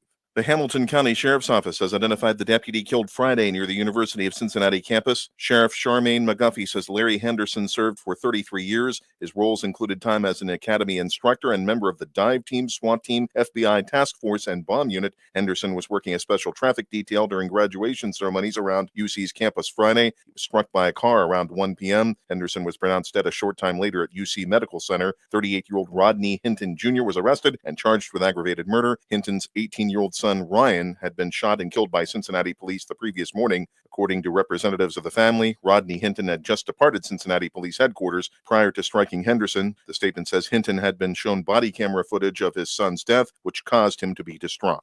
Taking a look at Wall Street, the Dow Jones Industrial Average closed day at 41,218, down 99 points. The Nasdaq Composite ended the day 133 points lower at 17,844, and the S&P 500 closed at 5,650, down 36 points. It's 69 degrees in Alliance at 5:09. This is the local edition of WDPN News. I'm Jeff Mears. Here's Mark Johnson's forecast on AM 1310 WDPN. Scattered rain and strong to severe storms likely by late afternoon into the evening hours today. It's going to be warmer, 71 degrees for the high. Overnight, more scattered showers and strong storms, mainly before midnight. Our low, 51. I am Mark J. Weather from News 5. Live from the AM 1310 WDPN studio, it's time for live and local sports talk. It's the Sam Bourquin Show. I'm ready. Give the show a call at 330-821-1310. Good call, meatball. Watch the Sam Bourquin Show on the AM 1310 Facebook page, the Q92 YouTube page, and on X. This is the Sam Bourquin Show on AM 1310 WDPN. We are ready to roll. It is hour 3 of the Sam Bourquin Show. Good afternoon, everybody. Hope you're having a great day. What do you say? 330-821-1310 is the phone number. You can text the show anytime at 330-536-1146. Hello to you listening on 1310, the X page, the WDPN Facebook page, and hello to all of our friends today that are listening and watching right now on the Q92 Radio YouTube channel. It has been a big show today so far. Some good, Guardians. Some not so good, Cavaliers. We talked a little Kentucky Derby. We talked a little Mount Union Purple Raider baseball today. Bob Nightingale from USA Today is going to be joining us here in just a few minutes to talk a little Guardians baseball and take a little trip around Major League Baseball and check in on some of the other divisions and some of the other teams and what's going on so far here in the 2025 baseball season. Also want to congratulate the Mount Union lacrosse team. Made it into the D3 tournament. They had their drawings earlier this morning. And there's some news coming out of Ann Arbor as far as the Michigan football program. Sharon Moore looks like he is going to be suspended for a couple of games with all that nonsense with Connor Stallions. I still think there's a lot more to come here, but it's like, okay, how long is this story going to go before I'm like, I don't care anymore? But anytime the Wolverines are without a head coach, That's a good day. Welcome back, everybody. 330-821-1310, the Sam Bourquin Show right here on 1310, and, of course, the Q92 Radio YouTube channel. All right, we're going to start this hour on a positive. We're going to talk a little Guardians baseball and check out the scene with MLB. From USA Today, Bob Nightingale, who's been doing it at an incredibly high level for decades, covered Major League Baseball. He joins us here on the Sam Bourquin Show. Good afternoon, Bob. How are you today? Yeah, doing great. Thank you. Good. Thanks for joining us today. I always love talking baseball with you. Got to chat with you a lot when I was up at the Akron station, and good to have you on here again. Before we go into MLB and the Cleveland Guardians per se, we had a couple of segments in the show last hour that I am not really one to overly embrace technology in sports, but I think I've had it, Bob, with the home plate umpires with their ball and strikes so far this year. I think it's been really, really bad, really, really shaky. Where do you stand there? Do we make that move, or do we just kind of keep going and let them interpret what the strike zone is? Where do you sit there? Well, I still think they do a very good job. As remember now, those strike zone boxes on TV are not accurate. Mm-hmm. So it really skews that. But that being said, next year I'd be shocked if we don't have the unranked strike zone. With the replay challenge, so each team will get a couple replay challenges per game. Just like a regular play, and that's going to go in effect. I think it's going to affect more for gambling reasons than anything else. But yeah, we're gonna see that, and I think we'll also see okay, those boxes on TV are more of a guesstimate, that they're not completely accurate either. Yeah, Bob, I'll tell you what. I'm glad you brought that up. I as a baseball fan, and I was a pitcher back in the day, and studied the game and loved the game. It was my first love growing up as a kid. I wouldn't mind seeing those boxes completely go away. Do you think we'll ever see that? I don't think. I mean, I really, I can't stand them. I really can't. I know.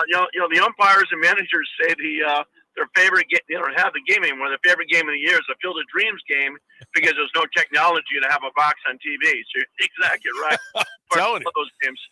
Oh my gosh! I'll tell you what. Bob Nightingale, our guest from USA Today. So one more on the baseball balls and strikes. Now, this was tried. I know they've tried it at the minor leagues. I think they use it down there, and we used it during the preseason in the games in Florida and in Arizona. And I think for the most part, Bob, maybe after a couple of hiccups in the first couple of weeks, I thought that whole process went pretty well. It seemed to. I mean, some managers didn't bother with it. Like Francona, said, hey, told his guys, hey, we're not going to use it. Don't even bother. We're not to think about it until next year. I mean, what we'll have next year, there'll be a strategy to it. Like, okay, who's really giving me a lot of challenge? What innings do you challenge? What situation? So I'm sure there'll be some, sabermetrics analytic people saying, okay, let's get a strategy to this thing, because you're certainly not going to let a number 7, 8, 9 hitter do the challenge in the early innings. No doubt. All right, Bob, let's talk a little Cleveland Guardians. They're 20-14. Second-year manager Stephen Vogt seems to be on top of his game against this year. 34 games into this season, Bob. Your thoughts on the Guardians and how they're playing? Yeah, playing very well. I mean, they didn't do anything in the off season. They lose a first baseman and Naylor. Obviously lost pitching as well. McKenzie's out in the minor leagues.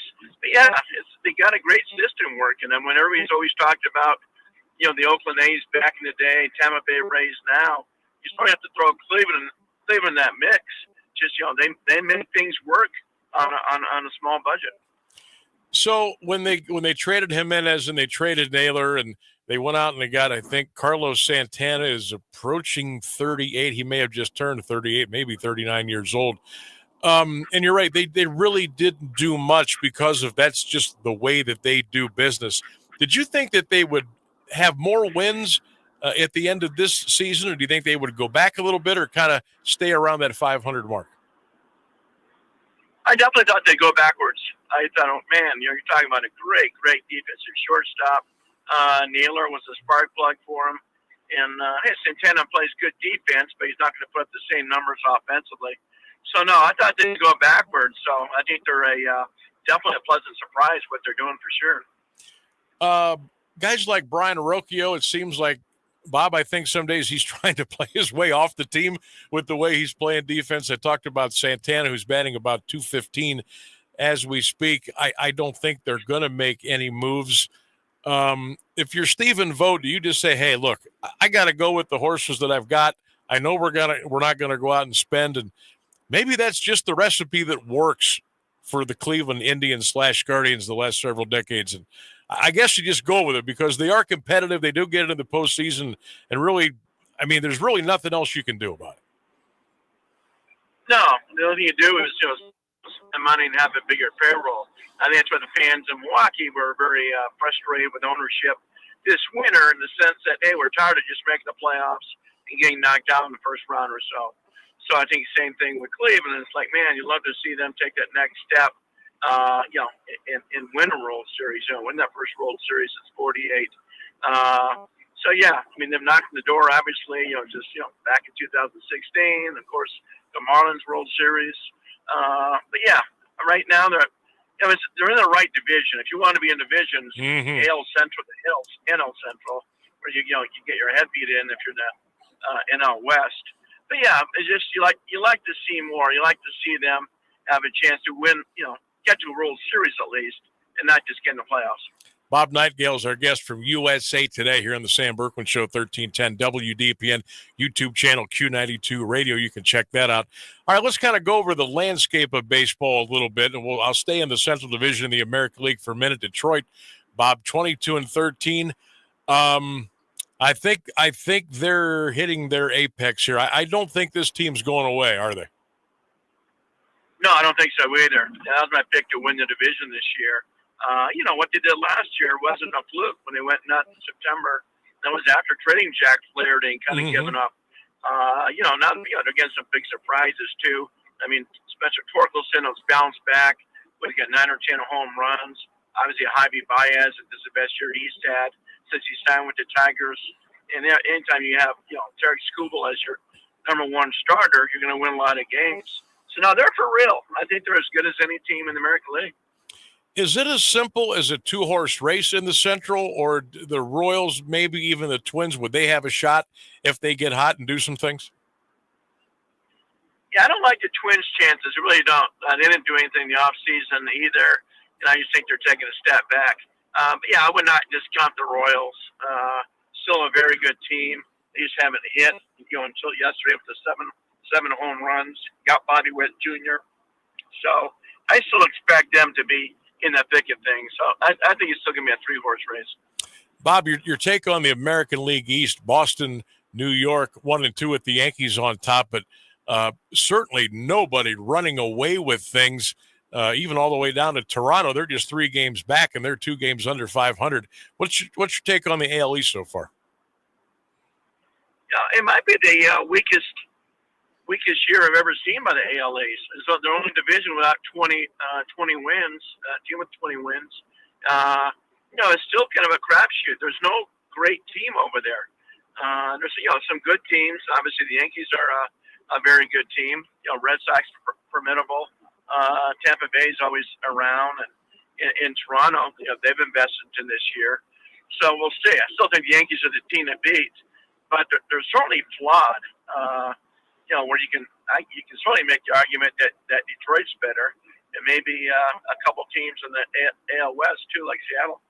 From USA Today Sports, Bob Nightingale, our guest here on the Sam Bourquin Show. You mentioned the Tampa Bay Rays. They're playing in a minor league ballpark.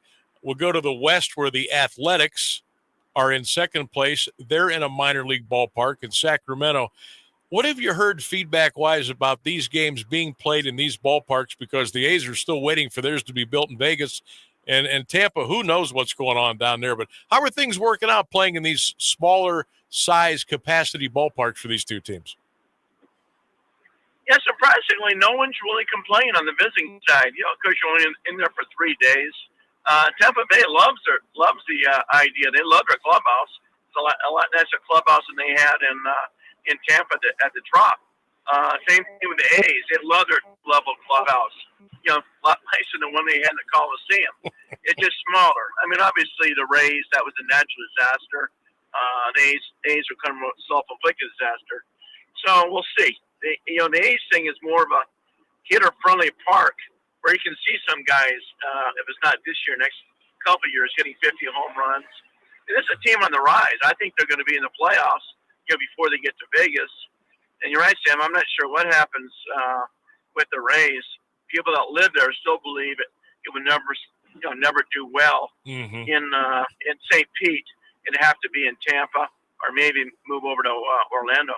Well, I just wonder if they'll ever figure that out down there. It's a shame because that organization, Bob, you full well know, they got some sharp minds in there. It's just a really good organization. They've got a tremendous farm system, but the stadium thing has kind of always been a bugaboo for them. I'm going to check over with the National League and our buddy Tito Francona taking over the Reds. He's got Cincinnati, I think, 18-17 so far in the year. Your thoughts on the job Tito's doing with Cincinnati and how far they can maybe go this year in the Central and maybe sneak into the postseason? Yeah, I picked him to get in the postseason. I think Francona makes that big of a difference. They've lost some heartbreakers, and they lost how many games? 3 straight 1-0 games. And they've been pitching great. With what Hunter Green is doing, is like, okay, this is what people envisioned when he went number 2 in the draft. So I think Francona will make that big a difference. They're banged up. I like them to make the playoffs. I think they make it with the Cubs in the Central, which could be a very, very good team, and seeing the outside in, come playoff time. I was able to get to a Reds game last year, and I finally got to see Ellie De La Cruz in person, and I was just like, wow, this guy, I mean, the sky's the limit for him. What kind of numbers do you think he can put up year in, year out in a Reds uniform? Yeah, I mean, there's no reason, especially with the way the rules are. You can't steal 50 bases, 60 bases a year. Certainly with his speed, he gets some infield hits. Certainly has a chance to hit 300. So you could see him being almost a modern day Eric Davis for sure. I don't think there's a player in baseball that has more natural, pure natural talent than De La Cruz does. Now we talk about rivalries, Bob, in Major League Baseball. Obviously, Yankees, Red Sox is up there. I think the Mets, Phillies has turned into a pretty good rivalry. I don't know if there's anything better going now than the Padres and the Dodgers out west. Half a game separating both teams.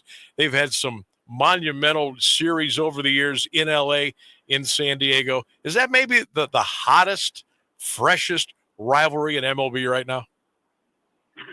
Yeah, I'm with you, Sam. It is. I mean, it's spectacular, particularly in San Diego. People in San Diego despise people in L.A. It's been such a big rivalry over the years, just as far as even the two cities. Let's face it, San Diego had the Dodgers on the ropes last year. They should have beat them, and they should have won the World Series championship. So San Diego is still a very good team. I thought they might drop off some, but they have not. I think they'll give the Dodgers fits all year. I think both teams, end up making the playoffs. But I agree. I think that's the best, right now, the best rivalry in baseball. Because these two teams may once again be the best two teams in baseball. They are fun to watch. And I don't know of a better atmosphere in Major League Baseball right now than Petco Park in San Diego. 40+ thousand every night. I mean, that's there's no doubt that is the hottest ticket in town. Bob Nightingale, USA Today. Always appreciate your visit. Thanks for dropping the knowledge on us today. We'll call upon you again and have a great rest of your day. We appreciate you. All right. Look forward to it. Thanks, Dan. You got it. Bob Nightingale from USA Today here on the Sam Bourquin Show, 1310 WDPN, streaming live at AM1310WDPN.com. So he thinks the guards are going to kind of be there, but he did pick the Detroit Tigers to win the Central Division. They're good. They're 22-13 good. And when they play at Comerica Park, you really have no chance. They're 13-3 right now at home.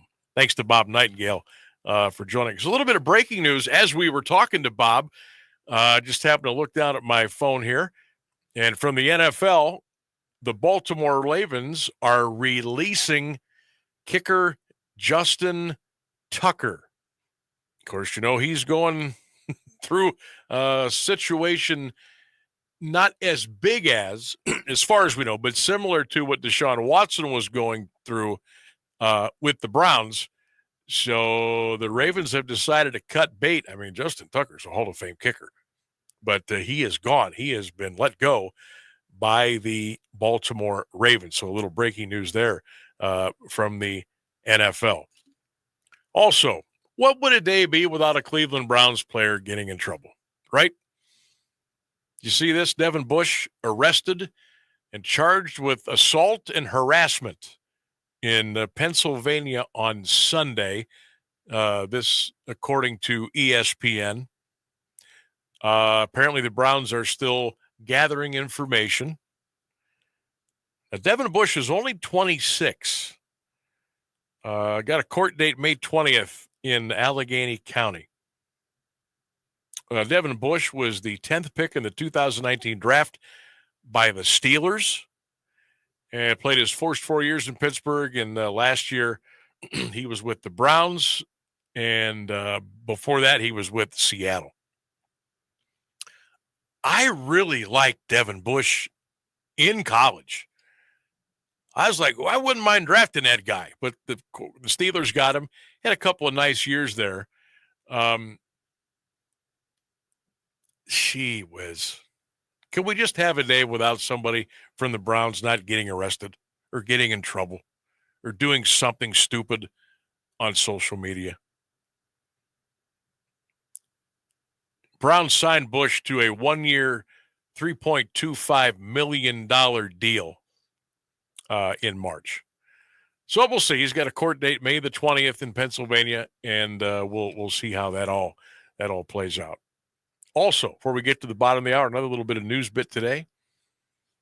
Michigan Wolverines expected to suspend Sharon Moore, football coach, for 2 games for the upcoming season, a part of the self-imposed sanctions for the Connor Stallions' advanced scouting scandal. And it looks like he will be out for 2 games. Week 3 against, let's see, who they playing? Central Michigan. And then in week 4, they would play against Nebraska.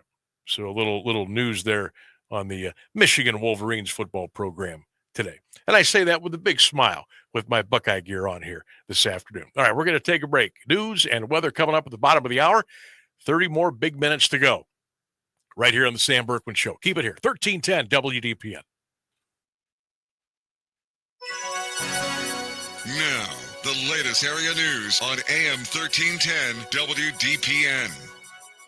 Good afternoon. It's 5:30. President Trump is floating the idea of reopening a defunct prison on the West Coast in an effort to house the country's worst offenders. ABC News White House correspondent Karen Travers has more. The new director of the Federal Bureau of Prisons, who was just appointed by President Trump, said the agency will vigorously pursue all avenues to support and implement the president's agenda. William K. Marshall III said in a statement that Alcatraz has a, quote, rich history, adding, quote, we look forward to restoring this powerful symbol of law, order, and justice. Alcatraz closed in 1963 after nearly 30 years in operation, primarily due to high operating costs and the deteriorating condition of the facility. It's operated as a museum since 1973, with over 1 million visitors each year. Karen Travers, ABC News, the White House. Washington, D.C. Mayor Muriel Bowser was in the Oval Office today for President Trump's announcement that the 2027 NFL Draft would take place in her city. Bowser said, we believe in investing in sports because they have helped us transform neighborhoods. She says the event would increase tourism. It was a rare moment of harmony between Bowser and Trump, who have frequently feuded over the years. Most recently, Trump said the federal government should take over Washington, D.C. because it's not safe. Jury selection has begun in the high-profile sex trafficking case against music mogul Sean Diddy Combs, with both sides ready to make their case once their decisions have been made on who to seat inside the jury box. ABC's Aaron Katersky has more from Manhattan. Combs rejected a last-minute offer to plead guilty. His attorneys are out to convince the jury the government is trying to police consensual sex by a swinger who they say invited third parties into his bedroom. Prospective jurors have already answered written questions about their knowledge of Combs, their ability to be fair, and their tolerance for a 2-month trial with explicit evidence. All Vatican personnel involved in supporting the upcoming papal conclave must take an oath of secrecy under penalty of automatic excommunication. Today's ceremony, mandated by Vatican law and revised by Pope Benedict XVI includes clerics and lay staff alike, cooks, cleaners, doctors, nurses, and security officials. Nearly 135 cardinal electors will gather in the Sistine Chapel beginning Wednesday to vote in secret for Pope Francis's successor. The oath, which explicitly forbids recording or disclosing anything from within the conclave, underscores the Church's insistence on confidentiality. Cardinals are bound by their own rules of secrecy. They will take their oaths on Wednesday. It's 68 degrees in Alliance at 5:32. This is WDPN News. I'm Jeff Mears. Meteorologist Mark Johnson has the latest forecast on AM 1310 WDPN. 71 mild and muggy degrees for the afternoon high today, but keep an eye to the sky for another round of strong to severe storms late afternoon into the evening. Overnight, more scattered thunderstorms before midnight with a low of 51. I am Mark J. Weather from News 5. Do you have trouble getting in and out of the bathtub? Are you afraid you'll slip and fall entering or exiting a tub? Safe Step walk-in tubs can transform your bathtub from an area of concern to a calming refuge. Call them today at 1-800-498-2098 and save $1,600. Safe Step walk-in tubs and showers are proudly made in Tennessee and offer an ultra-low step-in, avoiding that difficult climb over a traditional bathtub wall. They also offer a variety of therapeutic benefits that may help soothe your aching muscles and joints, increasing your mobility, boosting your energy, and improving your sleep. Safe Step walk-in tubs are designed to easily fit your existing tub space and are often installed in as little as one day. Just dial 1-800-498-2098 today to save $1,600 and receive a free shower package. That's 1-800-498-2098 for a free no-obligation consultation and to save $1,600. Safe Step walk-in tubs. Safety never felt so good.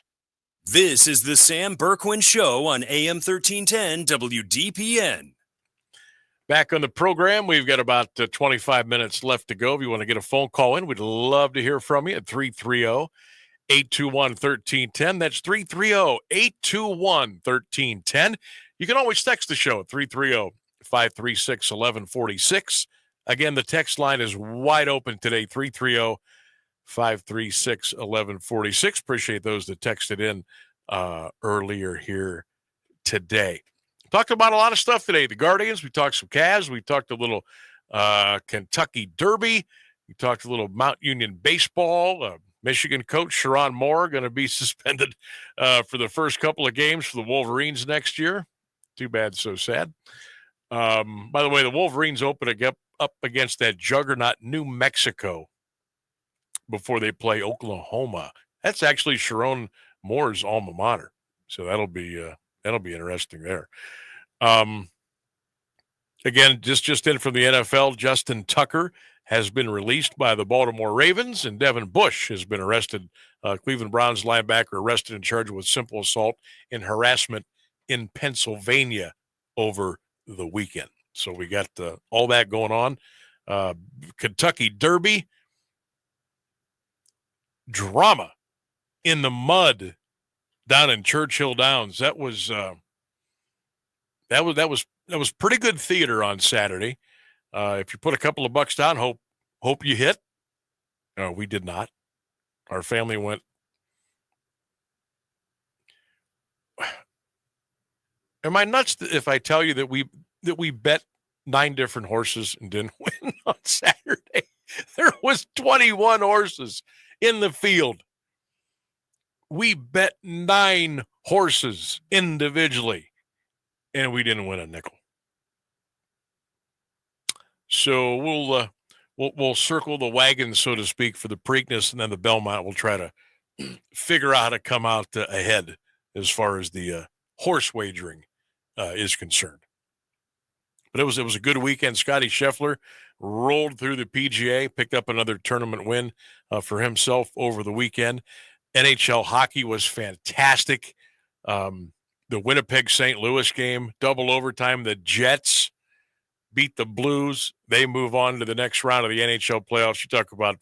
You talk about theater. Excuse me. You talk about drama. And I've always been a big 3 guy, football, basketball, baseball. But I'm telling you what, for the postseason, I don't know that you can beat the NHL. I don't know you can beat it, especially if it's a Game 7. I don't think you can beat the NHL playoffs. And that's coming from a baseball, football, basketball guy since birth. And I like watching hockey. I don't watch it as much as the other sports. Probably we don't have a team in Northeast Ohio, NHL team. Got the Blue Jackets, but I mean, come on, but yeah, NHL playoffs is that's pretty good stuff. It really, really is. Cavaliers are going to try to get it back together tomorrow night. Game 2 is they'll take on the Pacers. That'll be at Rocket Arena. That's ESPN, 7:30. Then the teams will take a couple of days off. We'll travel to Indy. Game 3 will be Friday night at 7:30, and then Sunday night's game will be at 8 p.m. So the NBA playoffs continue. NHL playoffs continue. The Major League Baseball in full swing. Most teams are about 36 to 38 games in to their 162. We got the Mount Union baseball team going to be hosting the OAC baseball tournament this weekend. Congrats to the Mount lacrosse team. They're in the Division III tournament. So there is a lot of good stuff going on, and we'll keep you in touch right here on AM 1310 WDPN, streaming on the WDPN Facebook page, the X page, and don't forget you can always watch us on the Q92 Radio YouTube channel. And you can text, you can call, you can comment, and we will interact with you as we love to do Monday through Friday from 3 until 6 p.m.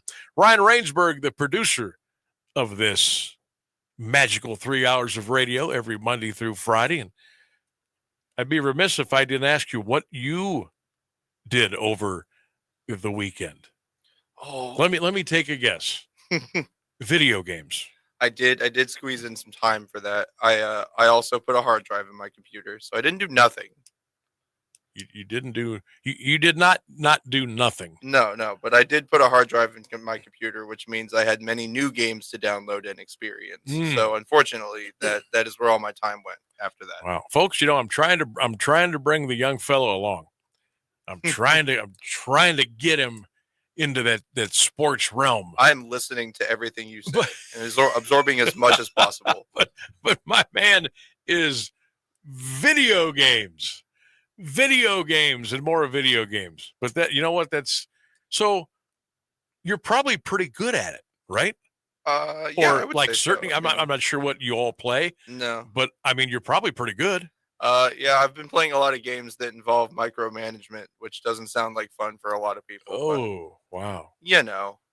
That's also kind of what I do here. So work is fun and games are fun. So it's all fun and games, right? Yeah, pretty much. Yeah. That's pretty much we ought to put that on your t-shirt. It's life all fun and games. That will be on my tombstone. It's all fun and games. Rainsberg. I do not take life seriously at all. It's all fun and games. Yeah. So the only video games that I have played over the years are Madden, NBA Live, which I have also played. What is it? The Show, MLB The Show for baseball. Yep. I've played a little bit of hockey, a little bit of tennis. Now, if we want to go way back, I mean, I was into the old school arcade games. Absolutely. Space Invaders, Gorf, Asteroids, Centipede, stuff like that. I mean, I can talk that with you all day. Yeah. But I mean, what do people say? I mean, I don't know how many 54-year-olds are playing video games. I mean, I'm sure there's a lot out there. Oh yeah, but definitely. like the kids that are playing the video games now, what is it? More of the shoot 'em up stuff? Is it sports? Is it a combination? What are they playing nowadays? So we're at a really weird time in the video game market where I knew this was a good question. Yeah, so like you have games like Call of Duty that are made by big studios that spend hundreds of millions of dollars to make them. And that's what was popular when I was in high school, 15 years ago. And that was the thing. But now you have this sort of shift where it's more smaller studios with smaller budgets, making more artsy kind of things, different experiences. People are just kind of tired of playing the same Call of Duty, the same shoot 'em up, the same run with your gun and shoot other guy. So the market really is kind of in an interesting place right now where people are playing a lot of very weird, different kind of games. There's like in Germany, there's a whole market for like Euro Truck Simulator and Firefighter Simulator and ambulance driver simulators. There's like this whole really weird sub market for like simulation games and emulation games. And so yeah, it's a very interesting time to be a gamer because you can really find your niche. Like there's plenty of games that are coming out that are similar to like the arcade games you used to play, like Asteroids and Pac-Man. That's a very yes, like I forgot about yeah, Pac-Man. It's a very popular thing nowadays of like retro games, modern games that play like new games but look like old games because that's the art style that like my generation really appreciates because we grew up playing Super Nintendo. Yeah. So yeah. I'm glad you brought because my son has been. You talked about these simulation games, Mm-hmm. and he's been playing like this, driving a bus and picking up passengers and taking them. And then he's also doing this airplane simulator game. Yeah, Microsoft Flight Sim is a pretty. So he's been really into that now. When he was growing up, he would on the video games like with the PS whatever he was into the Skylanders. And a lot of stuff like that. And then is Minecraft. I know McDonald's and Minecraft did a big promotional thing the last 6 weeks or so. I guess that went very well. But are people still playing Minecraft? Yeah, as far as I know, I've been playing Minecraft since it came out in like 2010 or 11. I think. So yeah, no, my nephew, he's 10. He loves Minecraft. He bought me a little creeper plushie I have on my desk. Minecraft's it's very popular because it's really good for like brain development. It's all about building and maybe that's why I have such trouble with it. Yeah, no, a lot of people I can see a lot of kids who grew up playing Minecraft becoming like architects and different like kind of engineers because there's all kinds of stuff in there that's like circuitry and wiring. So yeah, Minecraft's a really good game for little kids to play because it really stimulates your creativity. Wow. He enjoys it. He doesn't play it as much as he used to. He's getting a little bit older now. Oh, yeah, me too. No, I'm too old for that. But I would try to, because, when the kid asks Dad, hey, come play, I'm right there. Yeah, for sure. But absolutely. I just couldn't. I couldn't. And maybe because it took too much brain activity. I couldn't do the Minecraft. Yeah. I just couldn't do it. But building homes and, I just couldn't and I have a really tough time with depth perception now. Oh yeah. And it was just so hard for me to dig a hole or a tunnel or build a house I was like, I can't do this. So I would sit here and watch him do it, but I couldn't do it. And then we would play like MLB and different stuff like that. They have a stadium creator. Yeah. And he would build these stadiums. And again, he would be just a wizard. Yep. He would build these 50,000 seat stadiums with the VIP loges and the food areas and Ferris wheels. And he would really like the scoreboards. He would be done in like an hour. I'm still working on putting the first row of seats in for a stadium. And I felt like such a, yeah. Well, and that's exactly what I'm talking about, where it's like it's a game about baseball, and your son is doing more time designing stadiums. Yeah, people just they want different games. They want to, at least the sim thing. People want to like do stuff that they don't do with their day-to-day lives. Yeah. Speak of the devil, he just texted me. He says, "Hey, Minecraft isn't that hard. Learn." Okay. I was taking it easy on you. Okay. Okay, I guess I'll have to learn. It's just too tough for me. It really is. All right, we've got about 5:47, almost 5:47 here on the Sam Bourquin Show. If you want to get involved, 330-821-1310. You can also text the show at 330-536-1146. We'll take a break. We'll come back. We're with you until 6 o'clock. Stay with us on AM 1310 WDPN. On the Facebook page, the X page, and you can watch and listen live right now on the Q92 Radio YouTube channel. Stay with us. When your car is making a strange noise, no matter what it is, you can't just pretend it's not happening. That's an interesting sound. It's like your mental health. If you're struggling and feeling overwhelmed, it's important to do something about it. It can be as simple as talking to someone in your community, or just taking a deep, calming breath when you need it. Nice. For mental health resources, check out loveyourmindtoday.org. At loveyourmindtoday.org, you'll find information that may help you get through a tough time. Things like tips for dealing with stress, how to navigate difficulties like financial worries, anger, substance use, and more. You can also find real stories of how people navigated their own mental health challenges. Because once you start to address the problem, you can go so much further. Visit loveyourmindtoday.org. That's loveyourmindtoday.org. Brought to you by the Huntsman Mental Health Institute and the Ad Council. Ever tried balancing a dozen eggs in one hand while hopping on one foot? Or maybe juggling cats while riding the unicycle? Sounds ridiculous, right? But guess what? That's exactly what texting while driving is like. Your human brain only has the capacity to focus on one thing at a time. So when you're behind the wheel, give driving your undivided attention. Don't drive distracted. A message brought to you by the National Highway Traffic Safety Administration, Project Yellow Light, and the Ad Council. Hey Max, you look absolutely dashing in that purple tie. Ready to harness the world? You bet, Daisy. I'm ready as I'll ever be. And might I say, your purple tie really pops with your vest. Thanks. I almost went with a cape, but didn't want to come across as pretentious. Nonsense. Anyone in our line of work should rock a cape. You might be onto something, Max. Phew, so here we go. First day on the job. We've got this, right? Right. Don't forget, we both graduated from Dogs Inc. with honors. Which means I can guide my human around a busy city with ease. And I can give my human a restful night. I hope my human is kind and loving. And I hope mine likes wet kisses and zoomies. Ready to make a difference? Born ready. Let's go. Discover how extraordinary dogs like Daisy and Max change lives at no cost to the recipients. Visit dogsinc.org. You're listening to the Sam Bourquin Show on AM 1310 WDPN. All right, we got about 10 minutes left in the program. We got some, what's the text line have over there, partner?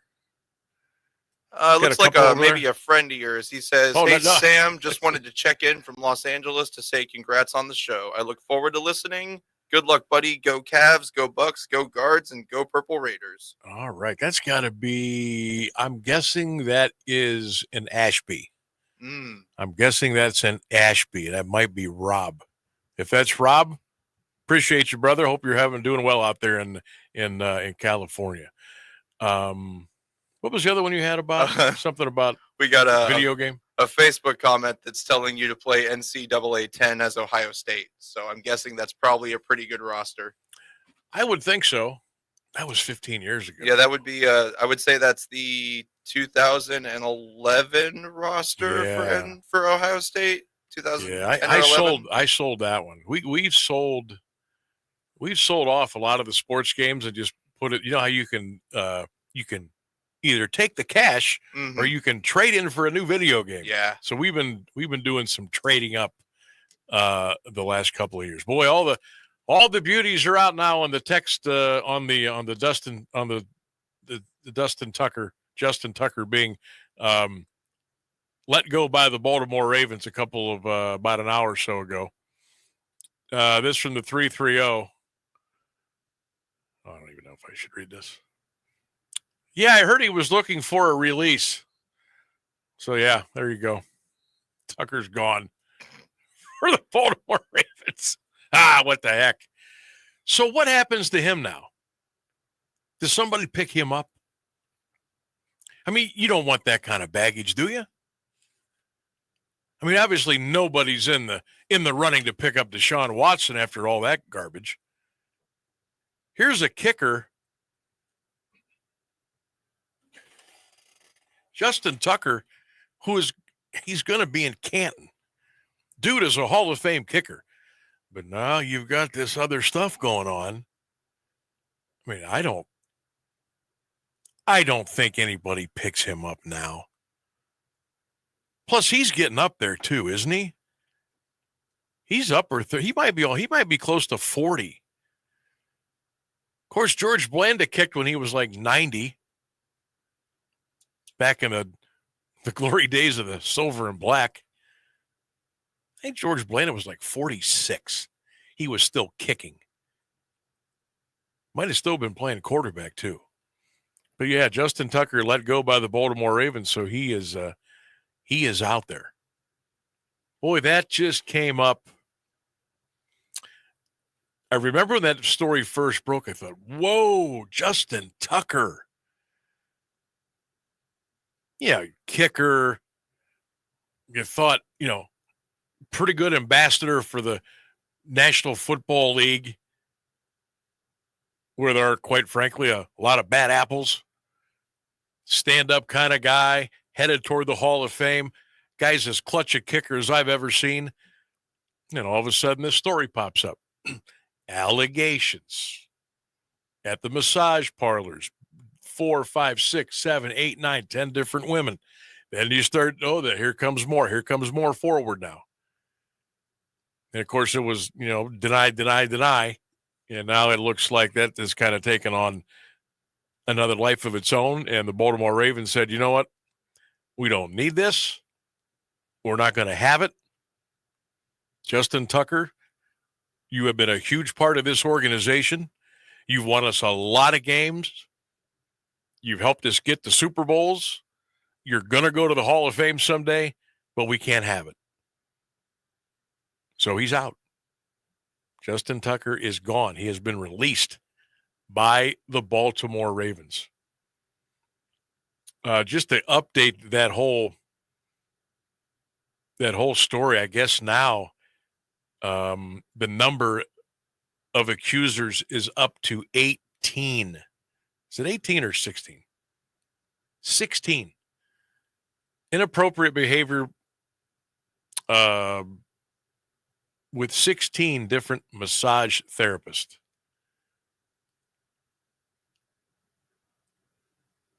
And they're all in the same area. They're from 8 different Baltimore spas and wellness centers. So it wasn't look like he was going to all corners of the earth. But that nonsense was taking place within 8 different businesses in the Baltimore area. Evan Damerel on X. I give this guy a follow. We're going to have to get him on the show.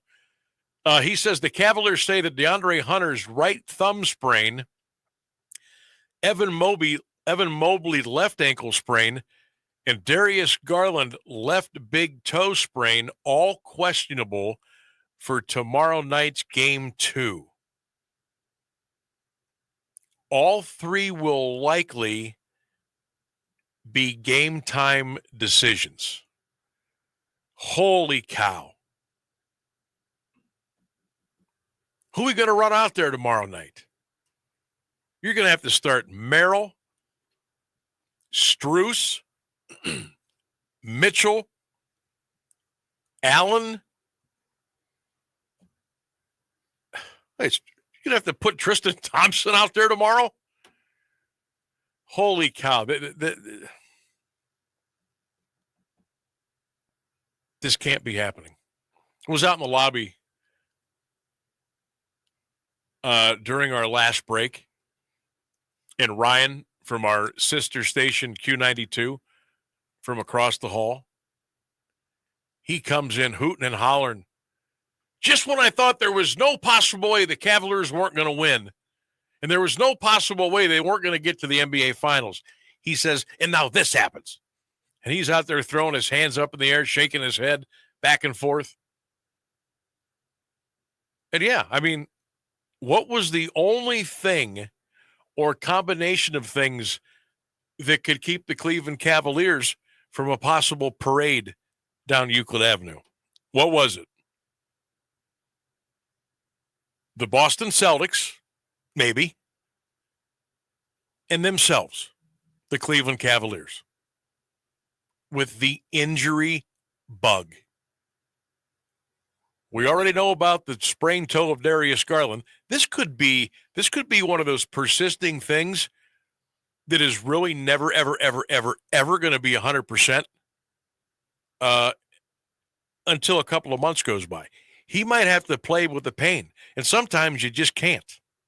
Kyrie Irving had a problem, and he was out for months years ago. So if Darius Garland can't go, and heaven forbid if Mobley and Hunter can't play tomorrow night, boy, the Cavaliers are in big trouble. And I get it. Next man up. I get it. But you're down 0-1 to Indiana already, and if you go out there with 3 of your starters out, 2 of your best wing defensive players, guys on the perimeter, that's not good. Now, what's really bizarre here, even with this news coming out, Vegas still has the Cavaliers as a 9.5-point favorite tomorrow night against Indiana. I've got to believe that number is going to change. And I mean change big time if all 3 of those guys can't go for the Cavs tomorrow night. Holy cow. Come on. We win 65 games this year. You swept the Miami Heat. And now we're 0-1 to Indiana, and we could be without 3 starters tomorrow night. And I know DeAndre Hunter, quote unquote, isn't a starter for us, but he would start for every other team in the NBA. So we'll keep our eyes on that as the banner takes a tumble behind me. I wish I had eyes in the back of my head. I didn't see that coming. But we'll get everything ready for you tomorrow. We'll preview Cavs-Pacers game 2. We will take a look back at the Guardians and the Nationals. Again, that's a 6:45 tonight. Ortiz on the bump for the Guards. So we'll see if they can keep their winning ways going. Pretty much a full slate in Major League Baseball. You got a couple of playoff games in the NBA tonight. Knicks and Celtics tonight at 7. Nuggets and Thunder at 9:30. You got an NHL game tonight. Getting that best of 7 underway. The Maple Leafs and the Florida Panthers. We'll see if we can get some more information on the Mount Union Purple Raider baseball team hosting the OAC Conference Tournament this weekend. And we'll check in on some local high school baseball and softball teams as well. That's going to wrap up the Monday edition of the Sam Bourquin Show. Thank you so much for joining us today. All the emails, all the texts, all the calls. Thanks for supporting us on all the social media platforms. And we'll regroup and we'll do it all again tomorrow at 3 right here. 1310 WDPN and AM 1310 WDPN.com. Have a great night, everybody. We'll talk to you tomorrow. An Alliance tradition for over half a century. You can always count on WDPN Alliance.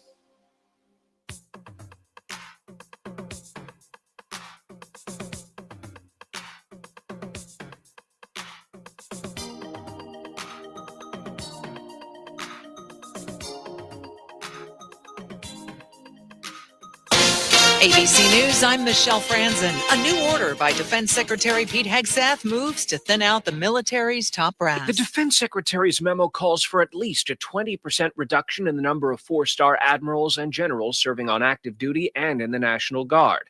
On top of that, Pete Hegseth calls for a 10% cut in the number of general and flag officers tied to the combatant commands. Hegseth says the plan will drive innovation and streamline leadership, pointing to excess in the ranks of the top brass. ABC's Stephen Portnoy. The Trump administration announced it will offer to pay airfare and a $1,000 stipend to migrants willing to self-deport. They receive payment once their return out of the U.S. is confirmed. In Southern California,